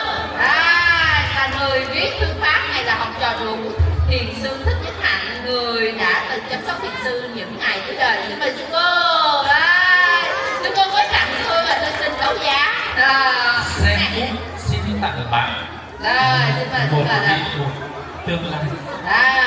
Xem xin tặng. Thưa quý vị, sư cô là người chăm sóc và bên cạnh thiền sư ông Thích Nhất Hạnh trong những ngày trong rất là nhiều thời gian và cả trong những cái ngày cuối đời nữa, cho nên có thể nói là một cái nhân duyên rất là lớn. Con thay mặt các thầy cô, quý vị phụ huynh và các em học sinh đây xin trân quý và biết ơn sư rất là nhiều. Và mới nãy tôi có nói xin cô ơi, cô tặng con cho con xin xin đấu giá được không? Cái sư cô nói nếu mà cô Kim xin đấu giá thì sư cô cũng xin phát nguyện là để phát nguyện xây trường. Do đó là cái này là đấu giá lòng quỹ 10k xây trường được không ạ? Đúng rồi. Chen ngang quỹ Hoa Dương cũng làm xin phép được giới thiệu quỹ 10k xây trường. Đây là một quỹ vô cùng tuyệt vời.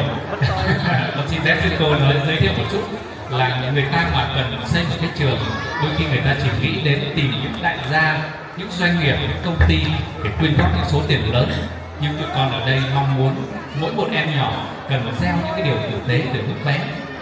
Cho nên mỗi một tháng hoặc một tuần các em lại tiết kiệm 10.000 của mình từ bố mẹ cho ăn gói bim bim, cái kem, để từ đó các em góp 10.000 đồng này vào cái quỹ để xây trường. Và năm vừa rồi tụi con góp cứ 10.000 đồng như vậy đã xây được đến bây giờ là 2 ngôi trường. Và cái thông điệp còn tuyệt vời hơn là không chỉ xây trường là cái nhà để trao đi rồi dừng lại, mà tụi con đồng hành với ngôi trường đó xuyên suốt tất cả cái hành trình về trao những cái giá trị tốt đẹp đến những cái ngôi trường vùng sâu vùng xa đó.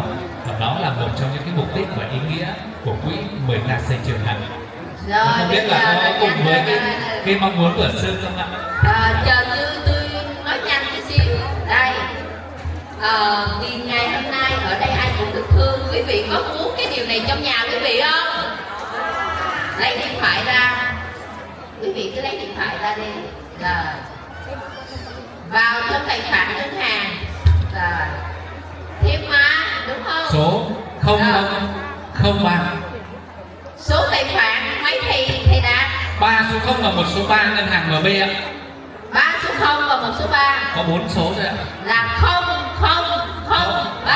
Rồi xin mời quý vị nhắn tin bắt một cái là ở đây ai cũng được thương. Đó quý vị ạ. Ok thì giờ phút này đến giờ phút mà coi như xong là ở đây ai cũng được thương là như vậy cái chuyển khoản 10.000, 50.000 hay bao nhiêu cũng được. Đúng thêm rồi.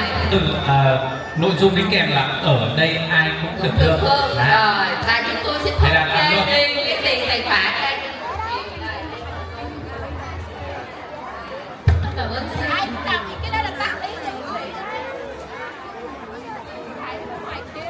Rồi mời cô Hiền Lương ạ. Con xin được đấu giá bức tranh này 10 triệu đồng ạ. Còn bây giờ mình vẫn cứ chuyển đúng không ạ? Quý vị nhé, là tài khoản của ngân hàng MB với số tài khoản 0003 3 số 0 1 số 3.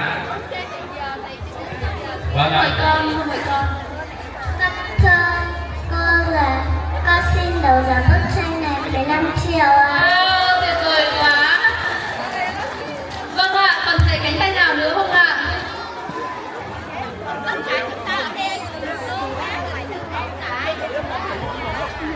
Thầy Đạt ơi, con đã đấu giá bức tranh này 15 triệu đồng.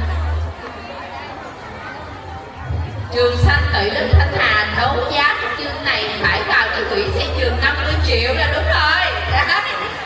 Đồng ý không thầy Đạt? Sẵn sàng rồi, sẵn sàng. 50 triệu đồng cho bức tranh này để đóng góp vào quỹ 10k xây trường ạ. Để chi ở trong phòng tịnh tâm mỗi lần ai không được thương vào thì trường phải tự tài khoản của trường chuyển khoản vào tài khoản này 50 triệu. Tinh tinh. Ở đây ai cũng được thương đã chuyển vào quỹ 10k xây trường ạ. Trường mầm non Xanh Tự Đức xin đấu giá bức tranh này 20 triệu đồng. Trường Xanh Tự Đức bên liên cấp xin đấu giá là 50 triệu đồng.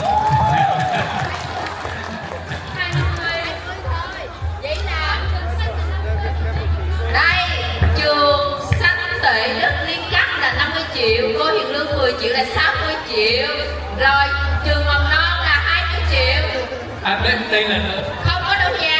Ở đây là ai cũng được thương đắc ý vào mà. người thành viên. Ở đây cũng được thương quý vị đắc ý vào vũ trụ. Tôi phải được thương, đúng không? Bố mẹ tôi phải được thương. Bao nhiêu? Mỗi kỹ năng góp thêm 5 triệu đồng ạ. Wow, 5 triệu đồng, vậy là 50 triệu cộng 20 triệu là 70 triệu, cộng 10 triệu nữa là 80 triệu, cộng cho 5 triệu với kỹ năng là 85 triệu. Wow. 85 triệu đồng lần thứ nhất. Mỗi năm nữa ở đây ai cũng được thương, nhanh lên. Chơi đấu giá nữa rồi, chơi đóng góp rồi. Mình xin góp thêm vào là bức tranh này là thêm 3 triệu nữa ạ. Đó, 3 triệu đồng. Ở đây ai cũng được thương, ai cũng thương nữa nào. Em mời chị. Rồi, em xin góp thêm 2 triệu ạ. 90 triệu đồng.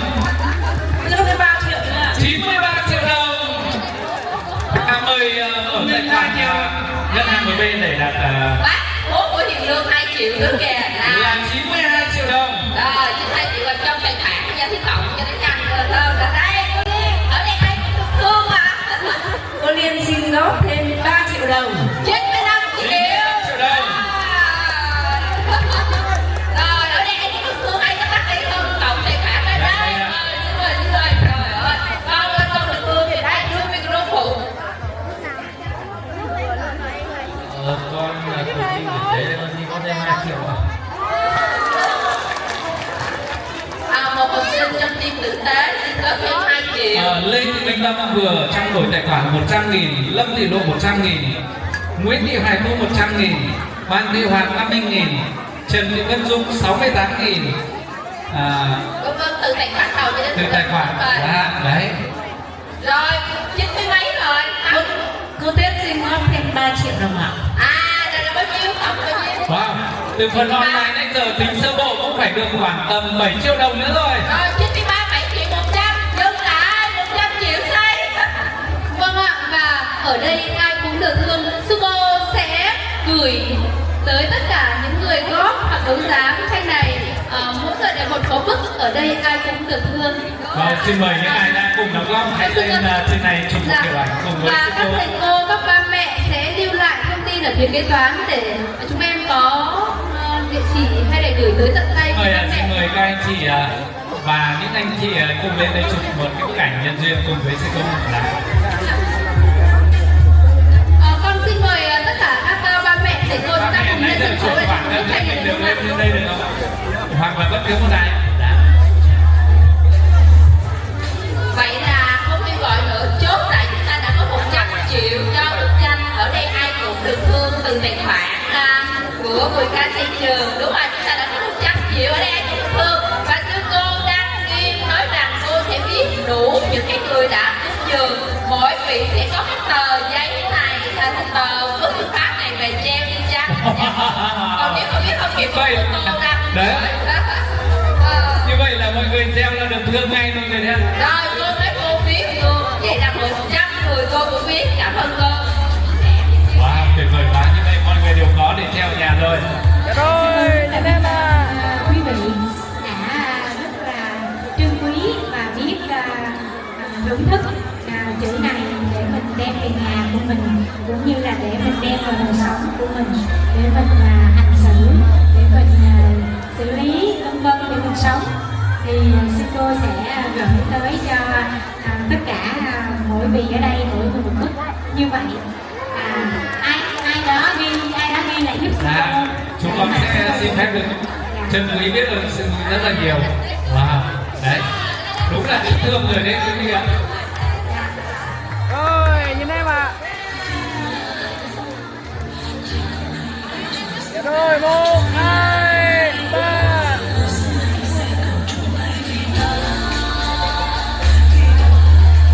Biết ơn cô Kim Sơn, biết ơn sư cô rất là nhiều. Nhân duyên quá tuyệt vời, nhân duyên quá tuyệt vời. Vậy là mấy bức tranh sao để dành tiền sao đây để còn chút tiền nữa. Ở đây rất rất rồi. Con đóng góp bao nhiêu đây? Con đóng góp 2 triệu đấy à? Tuyệt vời quá. 2 triệu nữa. Con gửi đến ban tổ chức kiến thức này và ghi tên này nhé. Quý vị mà được thương ngay 100 triệu cho trường. Quý vị mà vừa rồi đóng góp qua online thì không có số điện thoại, xin mời ra phía ban tổ chức này để lưu lại số điện thoại để khi có tranh của sư cô ban tổ chức sẽ liên hệ để gửi đến quý vị và mình tự về làm khung sau nhé. Rồi, thưa quý vị, buổi trưa rồi nhưng mà đã vẫn thấy những cái cơn gió mát và cái sự ấm áp ở trong lòng. Quý vị muốn dừng đi ăn trưa hay là chúng ta đấu giá nốt mấy bức tranh này ạ? Giá nốt, có ăn của giá nốt thì cho thầy Đạt một tràng vỗ tay được không ạ? Quá tuyệt vời. Và trước khi mà tiếp tục cái phần này thì Đạt xin phép được di chuyển sang đây khoảng 1 phút rồi. Đạt muốn hỏi xem cái số liệu đến bây giờ là bao nhiêu rồi? Giá ngày chuyển dư, tháng chuyển dư vừa qua đây đấy. Có ai nãy giờ nhầm trong đầu biết là bây giờ nó được bao nhiêu tiền không? Đạt nhớ tác phẩm nhiều nhất là 155 triệu đồng. Một tác phẩm thứ hai vừa đây là 100 triệu nữa, là đã 2 tác phẩm thôi là 55.500.000 đồng. Hình như có một tác phẩm thứ ba lên đến 80. Tác phẩm đó là gộp lại thì 100 mấy. Nghĩ chắc là cũng phải hơn con số 400 rồi đấy nhỉ. Vâng, và đây là một tác phẩm tiếp theo đến từ một cô giáo rất là yêu quý và dễ thương. Giống như tất cả các cô giáo bên mầm non thì quý vị thấy ở dưới là cá này, epoxy này và tranh thêu. Tác phẩm này với tên gọi một chữ thôi, thương. Vừa mới đấu giá ở đây ai cũng được thương, lại có một tác phẩm với chữ thương có mặt ở đây với cái thông điệp mọi thứ rồi cũng qua, chỉ tình thương ở lại. Dù chúng ta gặp bất cứ điều gì bất trắc trong cuộc sống thì rồi cái cuối cùng chúng ta sẽ giữ lại cuối là cái chữ thương thôi. Và mời chủ nhân của cái tác phẩm này, cô Dinh lên. Cô Dinh ơi, cô Dinh nãy giờ cầm mic đưa cho mọi người nói rồi. Thầy Đạt muốn nhường một ít phút cho cô Dinh có thể nói về cái tác phẩm này, cũng như là cái cảm xúc và cái điều mình suy nghĩ mỗi lần đến cái ngày hội hoa hướng dương này, được không? Em xin chào tất cả các quý đại biểu, các quý phụ huynh và tất cả các thầy cô giáo đang có mặt tại đây ạ. Đến với ngày hội hoa hướng dương thì năm nào cũng vậy, em cũng đóng góp một tác phẩm đó là móc len, và em hy vọng rằng là sẽ gây được một cái quỹ sẽ mang được nhiều cái điều tử tế đến với các bệnh nhi. Và đầu tiên khi mà đến với ngày hội này thì em sẽ chọn là bức tranh hoa sen, và em thấy ở cái hoa sen là một loài hoa nó rất là đẹp, nó được sinh ra và lớn lên từ ở Vũng Bùn nhá, mà nơi mà nó không có cái gọi là cái cho thầy Đạt trên ngang một tí đi. Đạt nghĩ hoa sen ai cũng biết rồi, nhưng mà mọi người chưa biết là cô phải móc bao nhiêu lần, tức là bao nhiêu cái móc áng chừng đi để nó thành một tác phẩm này cô. Em cũng không nhớ được là móc được bao nhiêu ngày, bởi vì rất lâu đúng không? Nhưng mà bây giờ buổi sáng thì mình chăm học sinh, buổi chiều mình chăm học sinh, tối về mình lại chăm cái học sinh lớn, học sinh bé ở nhà nữa. Thế thì lấy đâu thời gian mà mình lại chăm sóc một cái tác phẩm tuyệt vời như thế này? Em tranh thủ thời gian buổi trưa và thời gian buổi tối sau khi mà con đã đi ngủ thì em sẽ tranh thủ làm. Một tràng vỗ tay đi cho một chia sẻ rất là xúc động và được không ạ? Tức là các thầy cô tranh thủ cái thời gian bán nhẽ mình dùng để nghỉ trưa và có thể ngủ sớm để sử dụng để đem lại những tác phẩm này. Em xin chia sẻ thêm đó là trong cái quá trình làm cái bức tranh này thì con của em bị ốm và đã phải nằm viện, và ở bên cạnh cái giường bệnh viện của con em thì có 2 bạn cũng bị ung thư, và 2 cái bạn nhỏ đấy mới có 3 tuổi thôi. Một bạn thì bị ung thư thận, đã phải cắt bỏ một bên quả thận. Một bạn thì bị ung thư máu, và trong cái thời gian mà con em nằm ở viện, một ngày chỉ tiêm có 3 mũi thôi, nhưng mà 2 em đấy liên tục cứ hết thuốc lại tiêm, cứ hết thuốc lại tiêm. Tụi em không biết là tiêm cái gì, nhưng mà cứ hết thuốc lại tiêm.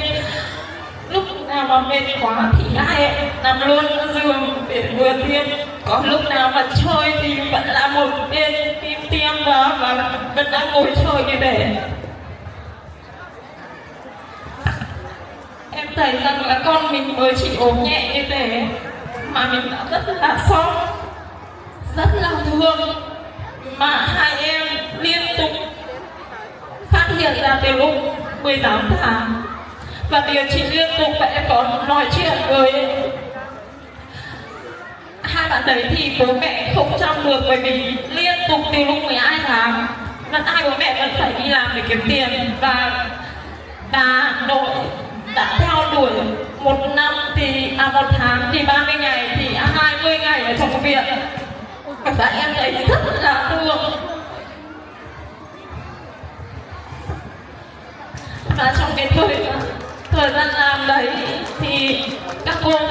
nghỉ và sợ là không có hoàn thành được bức tranh này thì các cô cũng rất là thương em và bảo là thôi cứ tập trung chăm con, và cái bức tranh này đến khi nào hoàn thành thì có thể đấu giá ở lần sau.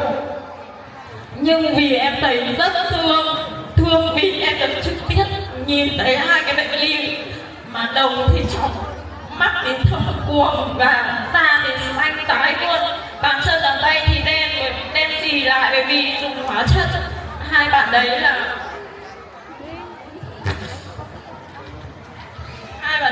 là dùng hóa chất ở bệnh viện khác, nhưng mà vì giường bệnh nó bên đây quá tải nên là đã chuyển lên đây để điều trị truyền máu ở bên này. Và sau cái đợt này thì lại quay trở về bệnh viện Nhi để tiếp tục giá trị tiếp.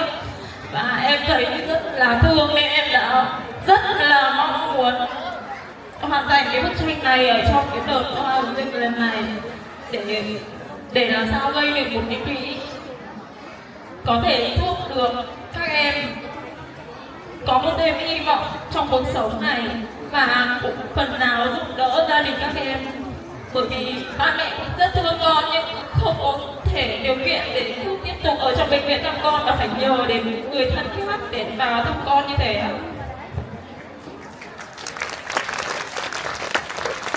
Câu chuyện là rất là cảm động, và cũng như đã nói là mỗi một cái tác phẩm trong cái ngành hội hoa dương này đều họ ẩn chứa không chỉ một mà rất nhiều câu chuyện, và đã biết không chỉ là cái giấc ngủ trưa, giấc ngủ tối, mà ngay cả trong cái bệnh viện chăm con và bên cạnh là hai bé Thư, cô Dinh đã hoàn thiện cái tác phẩm này từ cái móc thêu rất là tuyệt vời, và nhờ hai cô giáo hãy di chuyển xuống để mọi người xem kỹ được cái tác phẩm của mình. Một lần nữa tri ân và biết ơn cô Dinh với rất nhiều cái tác phẩm. Cái bức tranh hoa sen của em thì khi mà làm thì các cô có góp ý với em là các cô muốn những chiếc lá tươi tắn, không muốn có những cái màu ủ ở trong đấy, và em làm thêm những cái lá có rách nữa ạ. Và em với mong muốn của em, ý đồ của em là tất cả các mảnh ghép ở trên cuộc đời này không có mảnh ghép nào hoàn hảo hết, không có lúc nào mà tất cả đều là lành lặn và màu hồng cả, nên em đã làm những chiếc lá rách như thế để hy vọng rằng là dù có là những chiếc lá rách thì cũng vẫn là mang lại vẻ đẹp cho cuộc đời. Và em rất cảm ơn quý vị đã ngồi ở đây và lắng nghe câu chuyện của em ạ. Tuyệt vời quá, tuyệt vời quá. Cảm ơn cô Dinh rất là nhiều, và đã hy vọng cái tác phẩm này cùng với câu chuyện của nó sẽ đem lại những cái điều tuyệt vời. Và xin phép được cắt ngang với một con số cho từ lúc khoảng 7 giờ 30 đến bây giờ của chúng ta là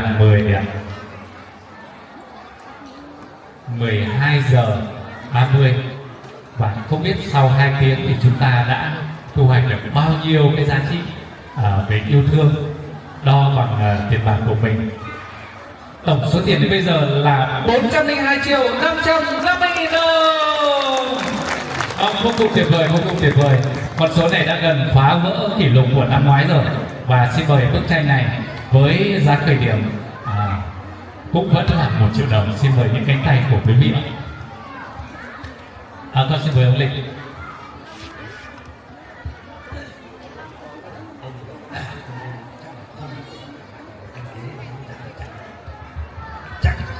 Giá trị kinh tế của bức tranh này sẽ lên cao, nhưng mà thực tế này thì kinh tế nó không có tài khoản của ông em ông đồ mua 4,5 triệu rồi.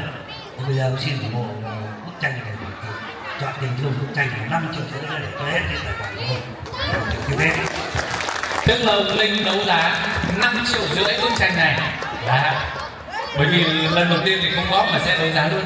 Con gái muốn nói gì? Thưa thầy là con xin đấu giá bức tranh này 8 triệu ạ. Wow, cảm ơn con. 8 triệu đồng lần đấy. Xin mời anh ạ. Xin mời Mick hãy di chuyển giúp anh ở phía dưới. Đấy, cô Dinh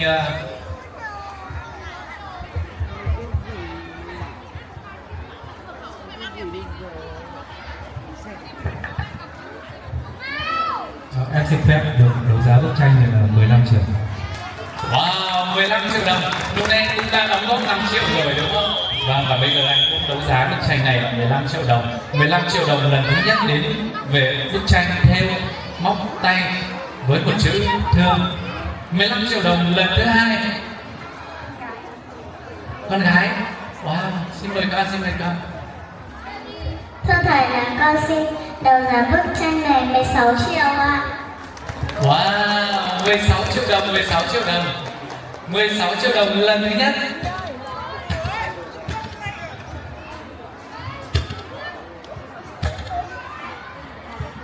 $16 triệu đồng lần thứ hai ạ. Dạ. Wow, tức là bức tranh này đang có giá là 17 triệu đồng rồi đấy ạ. 17 triệu đồng và người trả giá cao nhất đang là em bé của chúng ta ở đây. Vâng, xin mời cô Hà.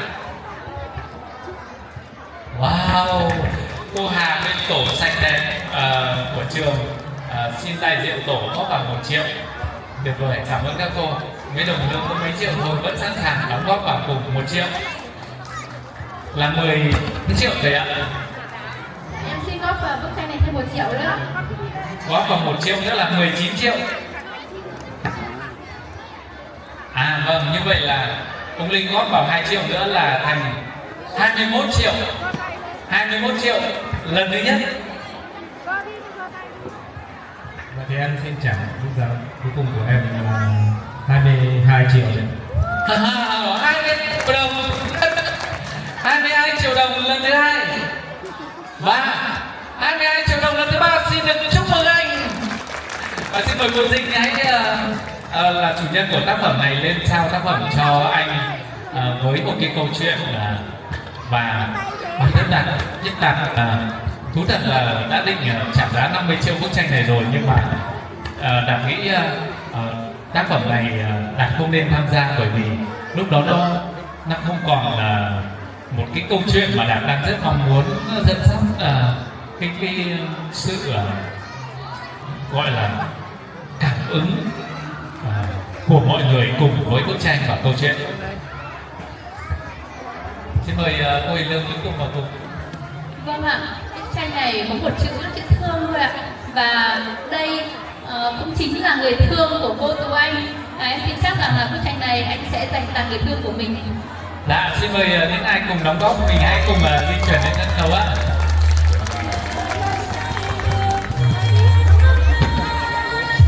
Mời sang nè.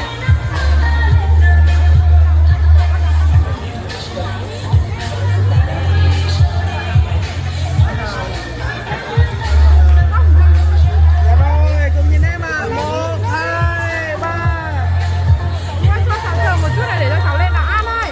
Rồi bạn nào. Rồi mời con. Vâng. Anh trả 22 triệu nhưng mà anh không cần phải góp đến 22 triệu. Anh có một loạt triệu được đóng góp vào bức tranh này, nó còn giá trị hơn nữa. Dạ. Cảm ơn anh chị rất là nhiều. Và thưa quý vị, chúng ta còn 3 tác phẩm nữa thôi, và Đạt xin phép cái bàn này nhờ thầy cô bê lên lớp được không? Ta sẽ trao gửi cho cô Kim Sơn, nhưng mà Đạt cũng xin phép được giới thiệu một chút. Đó, mời các cô.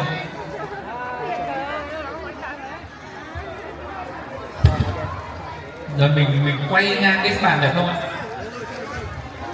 Quý vị thân mến, đây là một cái bàn làm hoàn toàn từ epoxy, là một cái nhựa, và các cô giáo đã làm rất nhiều ngày để mỗi một lần đổ cái lớp epoxy là một lớp hoa, và toàn bộ cái lớp hoa này được tạo thành một cái tác phẩm là một chiếc bàn với một cái tên gọi là An.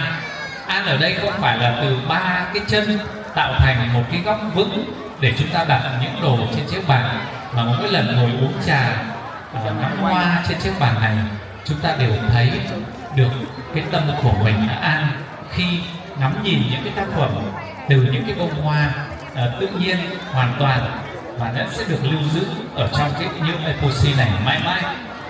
Một bức An này xin phép quý vị được trao gửi cho cô Kim Sơn, người đã cùng tham gia đóng góp đấu giá 50 triệu một cách thầm lặng, được không ạ? Vâng, vỗ tay chúc mừng và lát nữa sẽ mời cô Kim Sơn ra đón nhận tác phẩm này. Cảm ơn hai cô. Và nhờ ban tổ chức hãy thống kê thêm 50 triệu. Cộng với lúc nãy 20 mấy triệu là lúc nãy là 402 triệu, với 50 triệu là thành 452 triệu. Cộng với khoảng 25 triệu nữa thì thành khoảng 400 mấy chưa? 480 triệu, gần nửa tỷ rồi. Run quá. Và tiếp theo là một cái tác phẩm đây và một tác phẩm đây thì tổng là chúng ta đang còn 3 bức tranh chưa đấu giá. Bức tranh còn đâu vậy ạ? Hướng Dương và một kệ sách. Một kệ sách em bé này. Kệ sách Hoàng Dương, tức là treo lên để mình để sách ở đây và một kệ sách xung quanh. Thầy Đạt ơi, cô Hướng Dương có một chia sẻ như này đúng không ạ? Bức tranh này là bức tranh do cô giáo mỹ thuật của trường mầm non Thanh Nhật Đức vẽ. Tuy nhiên thì bây giờ có một chị bạn của chị là mới đi trong chuyến vui tan về mà chị đã góp vào 50 triệu cùng Hoàng Dương, thì chúng ta dành tặng bức tranh này để tặng chị đúng không ạ? Chị xin phép là giấu tên và cũng không nên nhận để chụp ảnh hay chia sẻ gì luôn, mà Huỳnh Dương nên là mạnh dạn để đề xuất là bức tranh này dành tặng tới chị để tri ân chị. Tức là bức tranh này được đấu giá là 50 triệu luôn đúng không? Thôi ở đây chúng ta con muốn nói gì mấy con? Như vậy bức tranh sẽ là 50 triệu 200 nghìn đồng. Rồi mời con lên đây đại diện thay cho cô đấu giá ẩn danh đó để cùng chụp bức ảnh này. Để bức tranh này có ở trong tâm của con luôn đó. Như vậy là chỉ còn một tác phẩm Hoàng Dương nặng 30 cân. Không biết là nhà ai có thể chụp được bức tranh này lên. Các cô lần sau làm cho thầy Đạt cái bức tranh khoảng 5 cân thôi nhé. Cái cân là phải nhờ người trở về riêng đấy. Có ai đủ lực để bê bức tranh này lên không ạ? Đúng là mời thầy Ngọc và mời Đức Anh có thể bê bức tranh này lên được không? Sợ hai người không biết có bê nổi không. Thưa quý vị, bức tranh này làm được từ những viên đá gốm, tức là cái màu xanh này là từng cái viên gốm được các cô ghép thành, và cái nhụy này là đá mắt hổ, đá mắt hổ để các cô cổ vũ lên, các anh dù mỏi cũng cố gắng lên nhá. Và ở đây là từ những cái mảnh kính thủy tinh màu, và ở dưới đây cũng là thủy tinh màu. Đây là thủy tinh màu, tức là nếu bức tranh này nó sẽ bền vững mãi thì nó là gốm và thủy tinh cũng như là đá, với duy nhất một bông Hoàng Dương thôi. Với thông điệp và tên gọi của bức tranh từ mảnh vỡ vươn lên, với những lời nhắn nhủ rằng dù nhỏ bé hay mong manh, khi ta cùng nhau hướng về ánh sáng thì chúng ta sẽ luôn luôn tỏa nắng. Một bức tranh nặng theo cả nghĩa đen và nghĩa bóng, và bức tranh này đã biết là các thầy cô làm xong không có kinh nghiệm đã bị đổ máu rồi ạ. Vâng, với giá khởi điểm cho bức tranh này vẫn là 1 triệu đồng, xin phép được bắt đầu ạ. Hai thầy cũng là đã nặng nhọc lắm rồi. Có những phần sau có khi lại 3 đến 5 triệu này vẫn sở hữu bức tranh này, cho nên là quý vị cứ sẵn sàng nhé, đừng ngại ạ. Có lẽ bức tranh này sẽ đặt trên cái kệ gỗ hoặc là cái bàn gỗ thì sẽ phù hợp hơn là treo lên tường, đúng không ạ? Bức tranh này vào trộm tôi thấy đẹp lắm, nhưng mà khi nó vác lên nó bảo là thôi thì lấy thứ khác rồi. Vâng, xin mời em mời chị, gương mặt thân quen đây rồi. Em đấu giá 2 triệu ạ. 2 triệu đồng, 2 triệu đồng lần thứ nhất. Đấy, mời mẹ. Em đấu giá 8 triệu ạ. 8 triệu đồng. Xin mời. Rồi em nói luôn đi để anh nhắc lại luôn thôi. 10 triệu đồng. 10 triệu đồng, cảm ơn 2 triệu của chị đã đẩy bức tranh này lên được 10 triệu đồng. 10 triệu đồng lần thứ nhất. Và sau đây thì Đạt xin một cá nhân Đạt luôn mời tất cả quý vị đã tham gia đấu tranh này dùng bữa trưa với các món ở trường một cách miễn phí nhé. Đạt sẽ trả tiền, được không ạ? Không ai trông trả vỗ tay này. 10 triệu đồng lần thứ hai. Và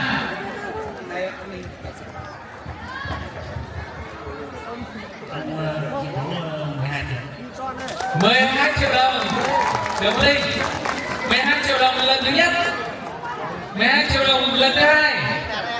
Em mời chị. Em có Trung Linh 3 triệu là 15 triệu ạ. Wow, có Trung Linh 3 triệu thì 15 triệu. Vâng, em Đức Anh cũng có nhân duyên cả bức tranh này, chiều qua hỗ trợ ở bên bộ Cago sang bên này. Hôm nay cũng lại có nhân duyên để bê bức tranh này lên trên này. Thế nên là em xin phép là ủng hộ bổ sung vào quỹ của Hoàng Dương cho bức tranh này thêm 2 triệu đồng nữa. 17 triệu đồng. 17 triệu đồng lần thứ nhất, 17 triệu đồng lần thứ hai. Mời cô Nga, mời cô Nga. Cao đẳng Hermes mang xin thắp thêm 1 triệu. Là 18 triệu đồng.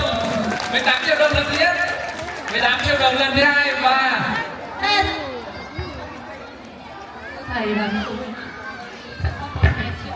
wow, như vậy là 20 triệu đồng. 20 triệu đồng lần thứ nhất, 20 triệu đồng lần thứ hai và 20 triệu đồng lần thứ ba. Xin được chúc mừng Linh.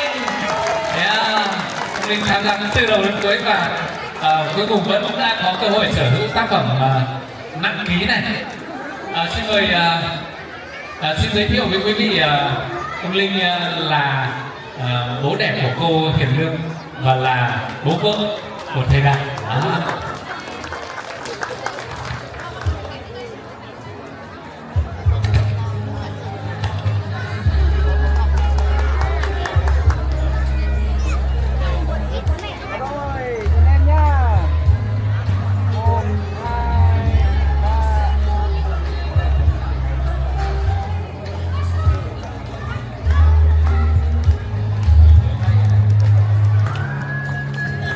Vâng, quá tuyệt vời. Nếu ban tổ chức thống kê nhanh giúp Đạt xem năm nay lễ hội Hoàng Dương mình đã có bao nhiêu rồi ạ? Quý vị thân mến, quý vị muốn biết lễ hội Hoàng Dương có bao nhiêu tiền thì trên kênh Facebook của trường sẽ có đăng tải và có cái thư cảm ơn cũng như là toàn bộ số tiền chi ra đều được minh bạch ở trên app thiện nguyện, app thiện nguyện duy nhất của Việt Nam mà được nhà nước trong cái việc quản lý và chứng thực thông qua ngân hàng MB.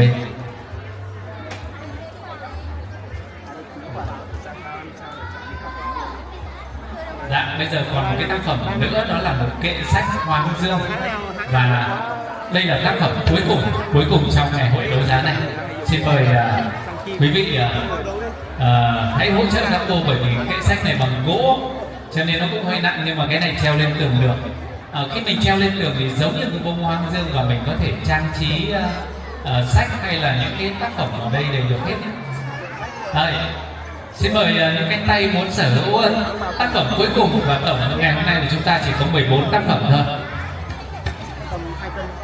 Tác phẩm này nếu mà quý vị bị nặng quá thì ban tổ chức sẽ chuyển về tận nhà cho mình nhé.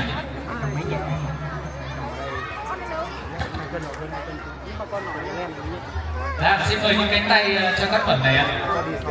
Với thầy Đạt không thấy ai giơ tay để Đạt xin đấu giá tác phẩm này. Xin mời cô Châu Anh.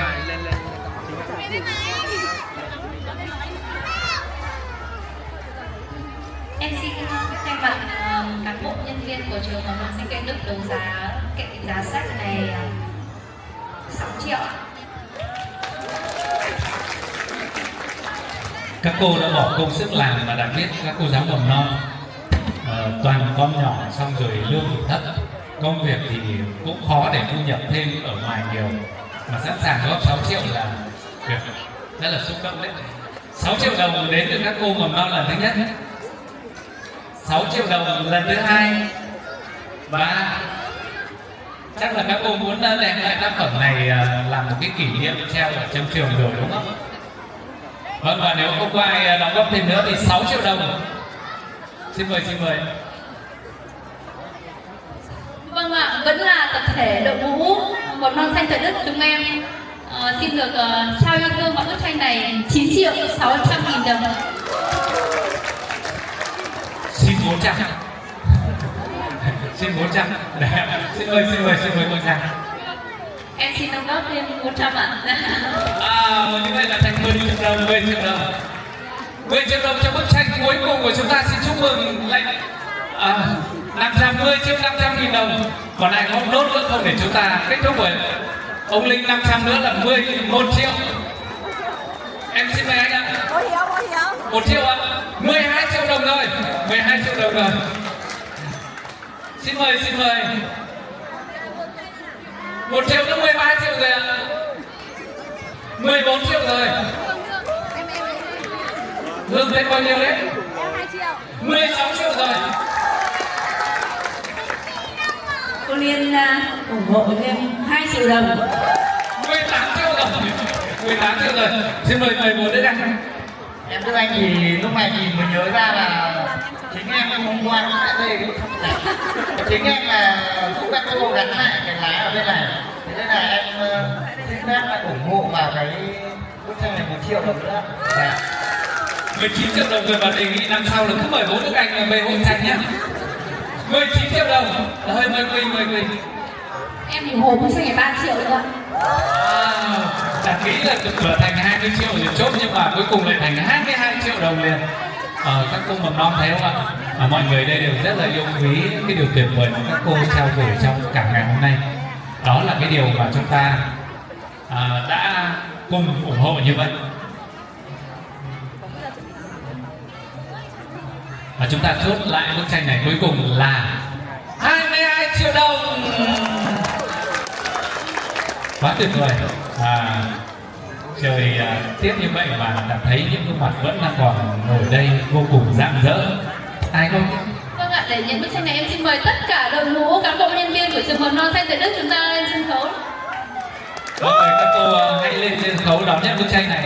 Và quý vị hãy nán lại trong ít phút nữa để chờ đảng công bố tổng số tiền chúng ta đã đấu được ở trong mùa thứ tư, kỳ thứ tư của ngày hội Hoa Hướng Dương này.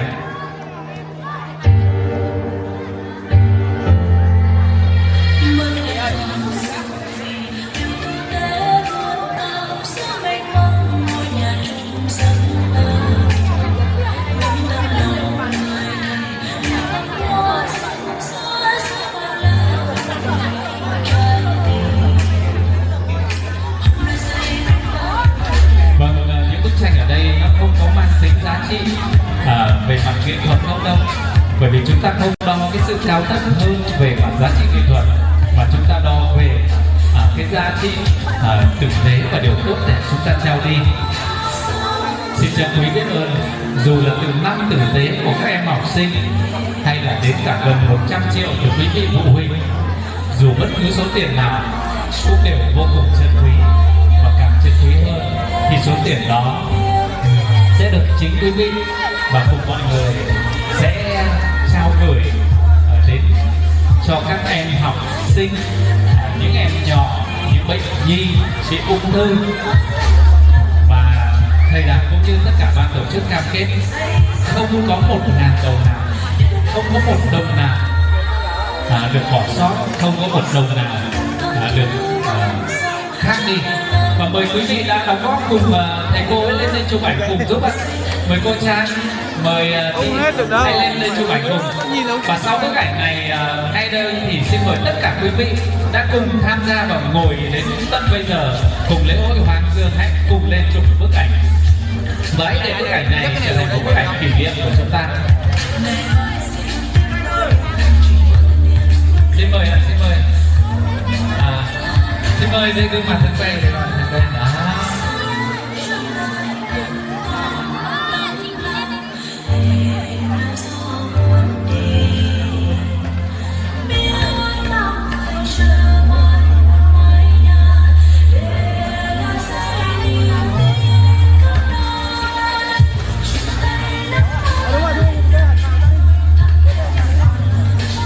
Vâng, ngày hội từ đến nay quy tụ rất là nhiều hoạt động, và lễ hội Hoa Hướng Dương giống như là một bông hoa sáng và một điểm sáng trong ngày hội này. Sẽ có rất nhiều bức ảnh, rất nhiều video và rất nhiều lời chúc mừng cũng như biết ơn. Em mời anh, xin mời, mời cô Hà, mời các cô xanh đẹp hãy lên đây cùng chụp những bức ảnh đi ạ. Mời quý vị đang còn ở dưới hãy tiến lên đây, mời các con đã các em bé lên đây. Rồi, ok, nhìn em nhá. Dạ rồi, 1, 2,